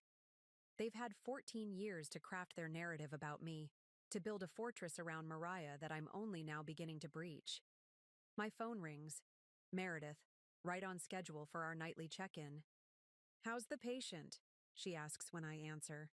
Tired. Sore. Mentally preparing for battle. "You should be resting, not strategizing. The surgery was major, Lydia. You're still healing." "Tell that to the Bennetts," I reply dryly. They're the ones who scheduled a custody hearing 2 weeks after I donated a kidney. All the more reason for the judge to see through their tactics, Meredith points out. No reasonable person would expect you to be at full strength right now. The Bennetts aren't concerned with being reasonable. They're concerned with winning. I shift, wincing as the movement pulls at my incision. And they're good at it. They've been playing this game a lot longer than I have. But you have something they don't, Meredith reminds me. Mariah's support. And Daniel's, apparently, which still blows my mind. Mine too, I admit. I keep waiting for the other shoe to drop, for him to revert to form and side with his parents. Maybe he finally grew up. Took him long enough. We talk a while longer, Meredith offering final encouragement before hanging up. Her support means everything, but as the night deepens, loneliness settles around me. Tomorrow will determine whether I become a true parent to Mariah or remain a peripheral figure in her life. The stakes couldn't be higher, and ultimately, I face them alone. I should sleep, but rest eludes me. Instead, I find myself revisiting memories. The shock of seeing Mariah's photo for the first time, the instant recognition of my own features in her face, our careful initial conversations, the profound moment when she called me Mom. A relationship that should have had 14 years to develop has been compressed into mere weeks, yet it feels more real, more significant than anything else in my life. Around midnight, a new text from Daniel appears. "Mariah wants to talk to you." "Okay to call, of course," I respond immediately. The phone rings seconds later. Mom? Mariah's voice sounds small, younger than her 14 years. Hey, sweetheart, shouldn't you be asleep? Can't. Too nervous about tomorrow. A pause. Are you nervous too? I consider lying, offering platitudes about how everything will be fine. But our relationship, new as it is, deserves better than easy falsehoods. Yes, I admit. I'm nervous. Court is unpredictable, and your grandparents are determined. They've been talking about you all week. Saying things? She trails off. What kinds of things? I ask gently. That you only came back for publicity. That you'll disappear again once you've gotten what you want. That you don't really care about me, just about getting revenge on them. The Bennett playbook, exactly as expected. And what do you think? She's quiet for a moment. I think if you just wanted revenge, there are easier ways than giving someone your kidney. A surprised laugh escapes me, pulling painfully at my incision. That's certainly true. I'm going to tell the judge that, she continues with sudden conviction. That actions matter more than words. Grandma and Grandpa talk a lot about family and loyalty, but you're the one who actually showed up when I needed help. Her clarity catches me off guard. Mariah, I don't want to put you in the middle of this fight. Whatever you tell the judge, it should be your honest feelings, not what you think I want to hear. It is honest, she insists. And I'm already in the middle, Mom. I have been my whole life. I just didn't know it until now. We talk for another 20 minutes about the hearing, about her recovery, about ordinary things like movies and books that momentarily distract us from tomorrow's stakes. By the time we hang up, some of my anxiety has eased. Whatever happens. In court, Mariah and I have begun building something genuine, a connection the Bennetts can complicate but never truly sever. I finally drift into uneasy sleep around 2 a.m., only to be jolted awake an hour later by my phone. It's Daniel again, his voice tight with controlled panic. Lydia, we have a problem, a big one. Background noises suggest he's in a car, driving. My parents are gone. So is Mariah. My blood turns to ice. What do you mean, gone? I fell asleep. When I woke up to check on her, her room was empty. So was my parents' suite. Their car is missing from the garage. I'm already moving, ignoring the protest from my healing incision as I struggle to sit up. Have you called the police? Not yet. I found a note from my father. He says they've taken Mariah somewhere safe, away from my destructive influence, that they'll bring her to court tomorrow. This is kidnapping, Daniel! Not technically. They have legal custody too, remember? And they're bringing her to court, not fleeing the jurisdiction. His voice sharpens. But you're right. This is wrong. Dangerous. I'm heading to their lake. House in Wisconsin. It's the most likely place they'd go. My mind races, calculating options, timelines, worst-case scenarios. I'll meet you there. Lydia, no. You're still recovering. I'll handle this. She's my daughter, I say firmly. And your parents just escalated this beyond legal maneuvering. I'm coming.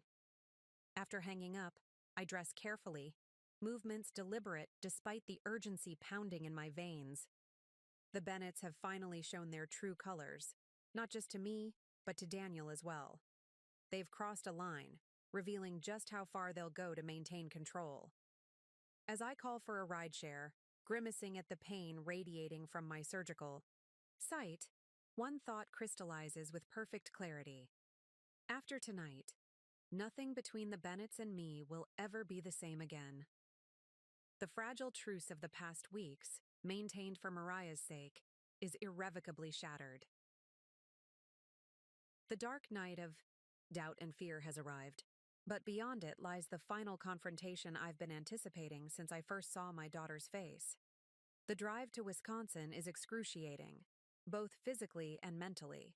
Each mile sends jolts of pain through my healing incision, while my mind churns with scenarios of what awaits at the Bennett Lake House. My rideshare driver, sensing the urgency, maintains a steady pace just above the speed limit, glancing occasionally in the rearview mirror at my tense expression. I've been on this road before, years ago, during those early months of marriage, when I still believed I could earn the Bennetts' approval. The lake house was their summer retreat, smaller than their Chicago mansion but still impressive, a 3-story cedar structure overlooking Lake Geneva. I remember weekend getaways there, Mason holding court on the wraparound deck, Mariah Sr. orchestrating elaborate dinners, everyone performing their carefully assigned roles in the Bennett family pageant. Did they subject Mariah to the same performances? Did she spend summers there learning to navigate their expectations, their tests, their conditional love? My phone buzzes. Daniel, already an hour ahead of me. At Lake House. Lights on. Parents' car and driveway. Mariah? I text back. Can't see yet. Approaching carefully. Wait for me, I urge, though I know he won't. The Bennett impetuousness is too deeply ingrained, even in this new, more resolute version of Daniel. Can't. If they're planning to leave again, I need to stop them. He's right, of course. The court hearing is just hours away. If Mason and Mariah Sr. flee with Mariah now, everything changes. The legal battle becomes secondary to finding my daughter, ensuring her safety, protecting her from the emotional damage of being used as a pawn in her grandparents' game. Be careful, I text. Remember, this isn't about punishing them. It's about protecting her. I don't receive a response, which only heightens my anxiety. Is Daniel confronting his parents alone? How will they react when their golden boy finally, truly defies them? The Bennetts don't tolerate betrayal. I know this better than anyone. 40 minutes later, as we turn onto the private road leading to the lake house, my phone rings. It's Daniel, his voice tightly controlled. Where are you? Almost there, I tell him. What's happening? They're barricaded inside with Mariah, refusing to open the door. My father says, he breaks off, and I can hear the strain as he continues. He says I've chosen sides and it's not their side. Are they threatening to hurt her? The question emerges sharp with fear. No, nothing like that. They'd never... He stops again. I don't think they'd hurt her physically. But emotionally, they're telling her I've betrayed the family, that you've poisoned me against them, that everything they've done has been to protect her from your influence. Classic Bennett tactics: isolation, manipulation, reshaping the narrative to cast themselves as protectors rather than controllers. Have you called the police? Not yet. I'm trying to avoid turning this into a public spectacle. The hearing is in 6 hours, Lydia. If the media gets wind of a police standoff at the Bennett Lake House, I understand. And I do. Despite everything, Daniel is trying to protect Mariah from public trauma. I'll be there in 5 minutes. Don't do anything until I arrive. As my car pulls up the long driveway, I see Daniel pacing on the front lawn, phone pressed to his ear, gesturing emphatically. The lake house looms behind him, windows illuminated but curtains drawn. No sign of movement inside, but I know they're watching. Mason and Mariah Sr. calculating their next move, using their granddaughter as leverage in a game that's spiraled beyond anyone's control. The pain in my side is a constant throb now, but I push it aside as I carefully exit the car. For Mariah, I can endure anything, even facing the Bennetts on their home territory, even confronting the people who once abandoned me in an airport and are now holding my daughter hostage. Daniel ends his call as I approach. My lawyer, he explains grimly. If they don't open the door in the next 30 minutes, he's filing an emergency motion first thing when the courthouse opens. I nod, studying the house, considering options. Have you tried talking to Mariah directly? Called her phone? They've taken it. Dad told me she doesn't want to talk to either of us right now. His expression darkens. But I don't believe that. Not for a second. Neither do I. The Mariah I've come to know in these past weeks, perceptive, determined, fiercely independent, wouldn't willingly participate in this drama, which means she's either being coerced or manipulated, neither of, which I can tolerate. We need a new approach, I say, a strategy forming. The Bennetts respond to power, to leverage. Let's give them some. Daniel raises an eyebrow. What are you thinking? That it's time to stop playing defense. I pull out my phone and start using the one thing they still care about against them. The Bennett family has always cared about one thing above all else: their reputation. Even after the financial collapse, even after losing their social standing, they've clung to the remnants of their public image. The lake house, one of the few assets they managed to protect during the investigation, represents their last claim to their former prestige. Who are you calling? Daniel asks as I scroll through my contacts. Regina Martinez at the Tribune, I reply, finding the number. She covered the Bennett financial scandal 15 years ago. She'll be very interested in the latest chapter of the story. Daniel's eyes widen. You're going to the press? I'm going to threaten to go to the press, I clarify. There's a difference.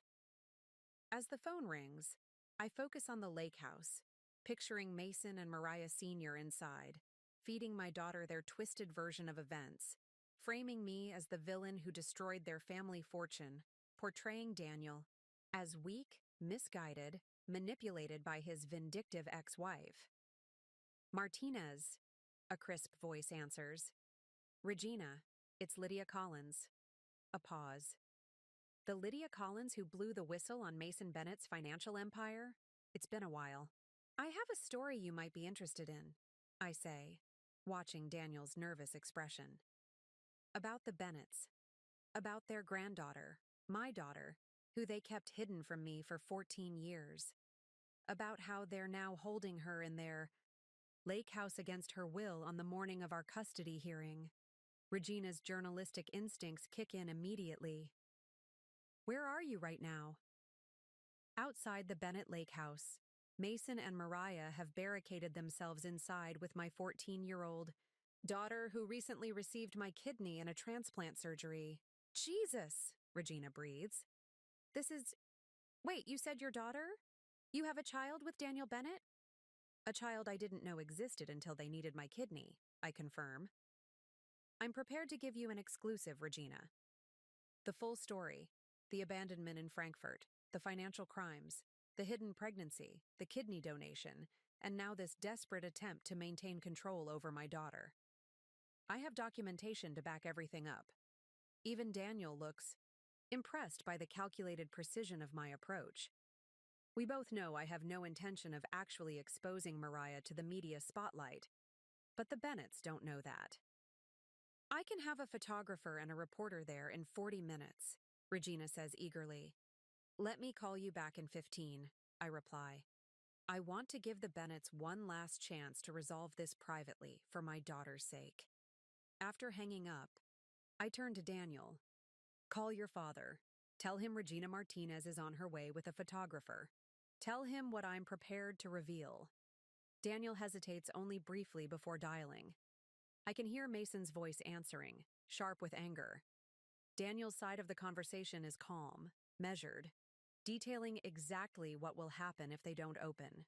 The door immediately, the media exposure, the public humiliation, the impact on what remains of the Bennett name. As he speaks, I notice movement behind one of the curtains. Someone watching us, assessing the threat. Good. Let them see us united, determined, unwilling to back down.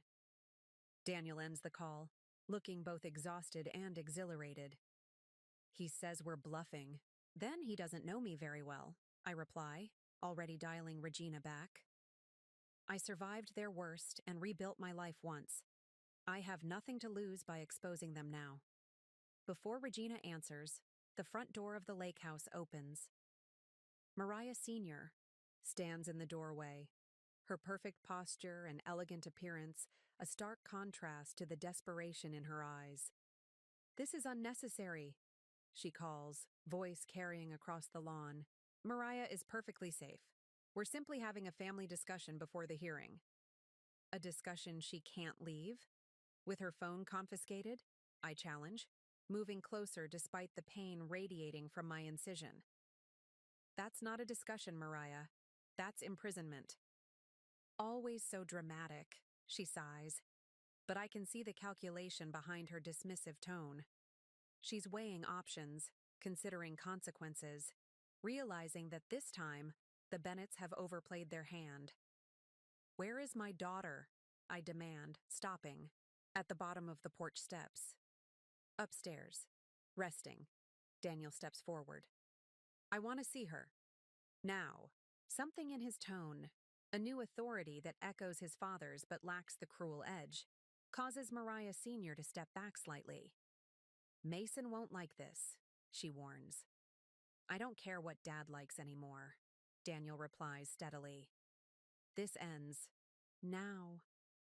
She stares at him for a long moment, perhaps truly seeing her son for the first time, not as an extension of the Bennett legacy, but as a man making his own choices, setting his own boundaries. Finally, she steps aside. The interior of the lake house is just as I remember. Expensive, rustic chic, all natural materials and muted colors designed to showcase the Bennett family's understated wealth. Mason stands at the foot of the grand staircase, his once commanding presence diminished by age and circumstance, but still intimidating. This is trespassing, he announces as we enter. No, I correct him calmly. This is parenting, something you never quite mastered. His face darkens, with anger. You have no right. I have every right, I interrupt. I am Mariah's mother.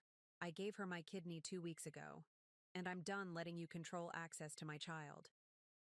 Before he can respond, movement at the top of the stairs draws our attention. Mariah stands there, pale but composed, wearing pajamas, with a jacket hastily thrown over them. I want to go home, she says simply, with my dad and my mom. The simple declaration, I want to go home with my dad and my mom, hangs in the air, powerful in its clarity.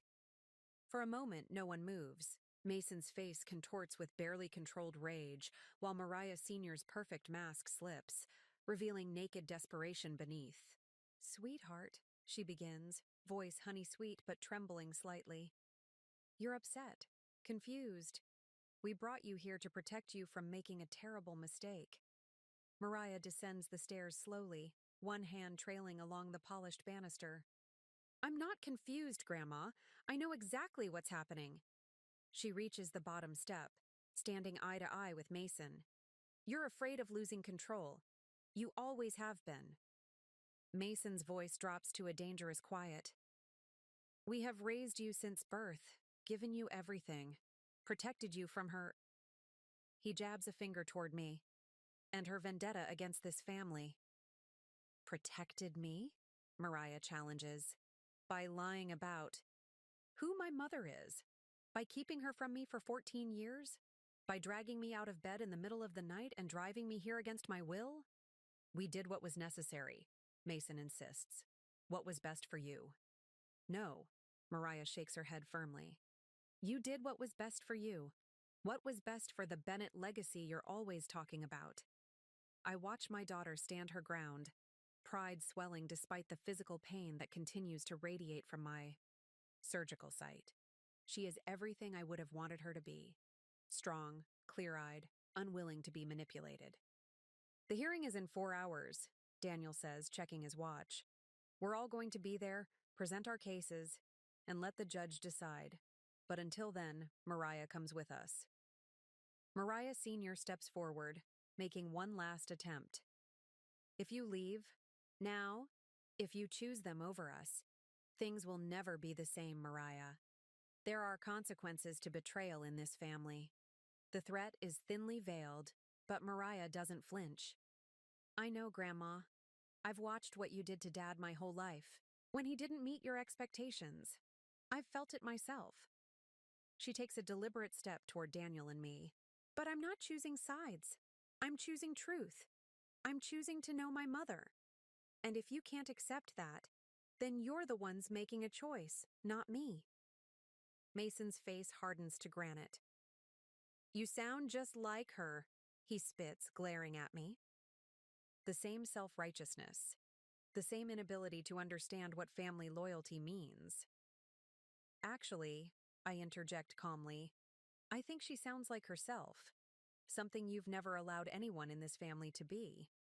Mariah reaches for my hand, then Daniel's, forming a physical chain that visibly emphasizes the new reality. The three of us, connected, a family unit the Bennetts can no longer control or divide. We'll see you at the courthouse, Daniel tells. His parents, his voice steady, but not unkind. This isn't the end of your relationship with Mariah, but it is the end of your control over it. As we turn to leave, Mason calls after us, his voice carrying the weight of 15 years of bitterness. This changes nothing, Lydia.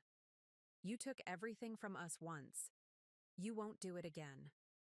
I pause at the door, looking back at the diminished figure of the man who once terrorized me, who orchestrated my abandonment, who stole 14 years with my daughter.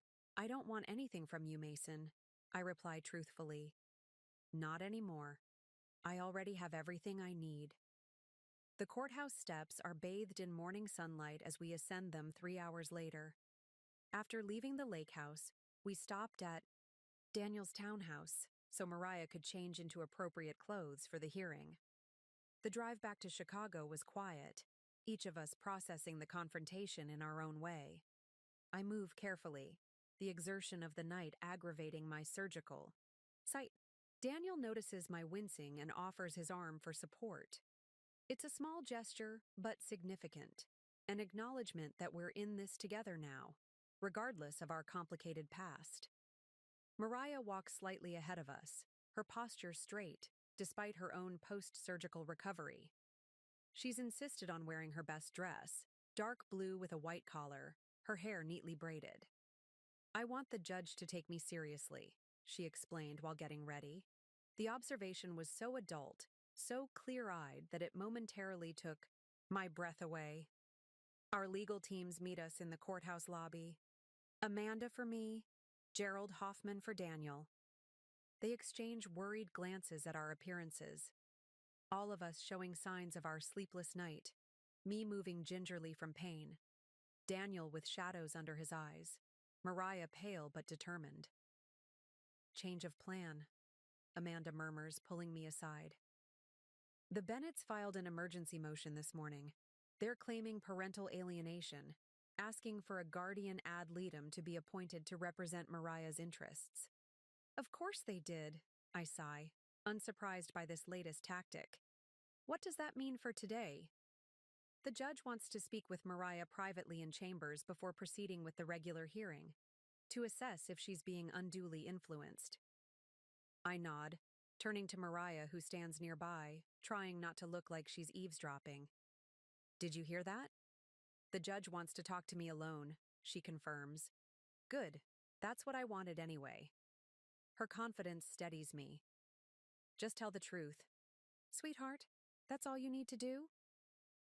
Inside the courtroom, Mason and Mariah Sr. are already seated with their attorney, Lawrence Jameson, a silver-haired man whose expensive suit and imperious demeanor perfectly complement the Bennetts' carefully crafted image. They don't acknowledge our arrival, a calculated display of indifference that fails to mask the tension radiating from them.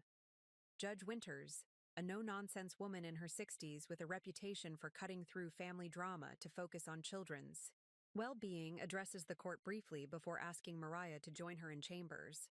As Mariah rises, she squares her shoulders and walks toward the judge's door without a backward glance. The minutes stretch interminably as we wait. I focus on my breathing, managing both pain and anxiety.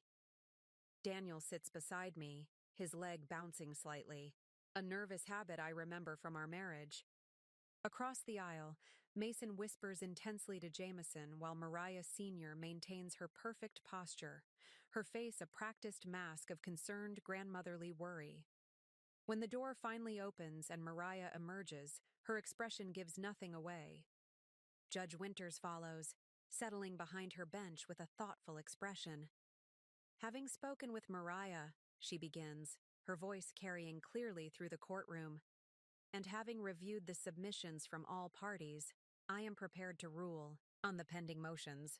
She glances down at her notes, then looks directly at us, her gaze sweeping across both sides of the courtroom. The Bennett family has presented me with a complex situation involving unusual circumstances.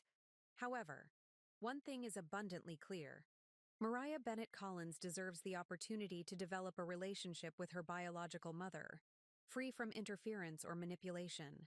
The use of the hyphenated surname, officially acknowledging my connection to my daughter, sends a wave of emotion through me. It's the first judicial recognition of what I've known in my heart since seeing her photo. She is mine as much as she is Daniel's. 3 months after the custody hearing, Mariah sits in my apartment's living room, textbooks spread across the coffee table as she works on a science project. The afternoon sun streams through the windows, catching the auburn highlights in her hair, my hair. It's still a wonder to me, these small physical echoes that connect us beyond our shared history. Judge Winters' ruling was clear. Joint physical custody between Daniel and me, with Mariah dividing her time equally between our homes. Mason and Mariah Sr. received generous grandparent visitation rights, but all their attempts to restrict my parental authority were denied. Most importantly, the judge appointed a family therapist to facilitate healthy communication between all parties, with mandatory sessions for everyone, including the elder Bennetts. The transition hasn't been seamless. The first family therapy session was tense, with Mason barely containing his anger, and Mariah Sr. maintaining a frigid politeness that masked her resentment. But over weeks of regular meetings, small changes emerged. Not forgiveness, some. Wounds go too deep for that, but a gradual acceptance of the new reality. Mom? Mariah's voice pulls me from my reflection. Can you help me with this section on kidney function? It's weird studying something that's literally happening inside me right now. I smile, joining her on the couch. Weird but appropriate. How many 14-year-olds can say they have first-hand experience with their biology homework? She laughs, leaning companionably against my shoulder as I explain the diagram in her textbook. These casual moments of connection still feel miraculous. The easy way she calls me Mom, the comfortable physical affection between us, the trust that's developed despite our abbreviated history. My own recovery was slower than hers, a common pattern with kidney donation. While her young body embraced the new organ enthusiastically, mine took longer to adjust to its absence. But now, 3 months post-surgery, I'm back to normal activities, including full-time work. My clients have been understanding, even impressed by the reason for my extended absence. Daniel has surprised me most of all. Free from his parents' overwhelming influence, he's becoming someone I might actually have been friends with under different circumstances, thoughtful, caring, increasingly self-aware. He'll never be the love of my life, but he's become a partner in the most important project we'll ever share, raising Mariah. As for the elder Bennetts, they're learning painful lessons about the limits of control. Their relationship with Mariah continues but has transformed. She visits them weekly for Sunday dinner, now held at Daniel's townhouse rather than their lake house. A symbolic shift in power that wasn't lost on anyone. They're still struggling to accept me, but for Mariah's sake, they maintain surface civility. Do you ever regret it? Mariah asks suddenly, closing her textbook. Coming back into my life? Dealing with all the Bennett drama? Giving up your kidney? The question deserves honest consideration. The past 3 months have been exhausting, physically, emotionally, logistically. I've restructured my entire life around co-parenting, navigated complex family dynamics, endured painful recovery, all while building a relationship with a teenager who carries 14 years of history I wasn't part of. Not for a single second, I tell her, absolute certainty in my voice. Finding you was worth everything. She smiles, a hint of mischief in her eyes. Even Grandpa's lectures about financial responsibility? Even those, I laugh. Though they're pretty rich coming from a man who committed securities fraud. Don't let him hear you say that, she mock whispers. He still thinks I don't know the details. We share a conspiratorial smile, united in our understanding of the complicated family we're both part of. The Bennetts may have intended to keep us apart forever, but in the end, blood and truth proved stronger than their manipulations. Some people abandon you to test your strength. Others betray you to protect their secrets. And sometimes, years. Later, when the accounts are finally settled, you discover that what you've gained is far more valuable than what you lost. Up next, you've got 2 more standout stories right on your screen. If this one hit the mark, you won't want to pass these up. Just click and check them out. And don't forget to subscribe and turn on the notification bell so you don't miss any upload from us.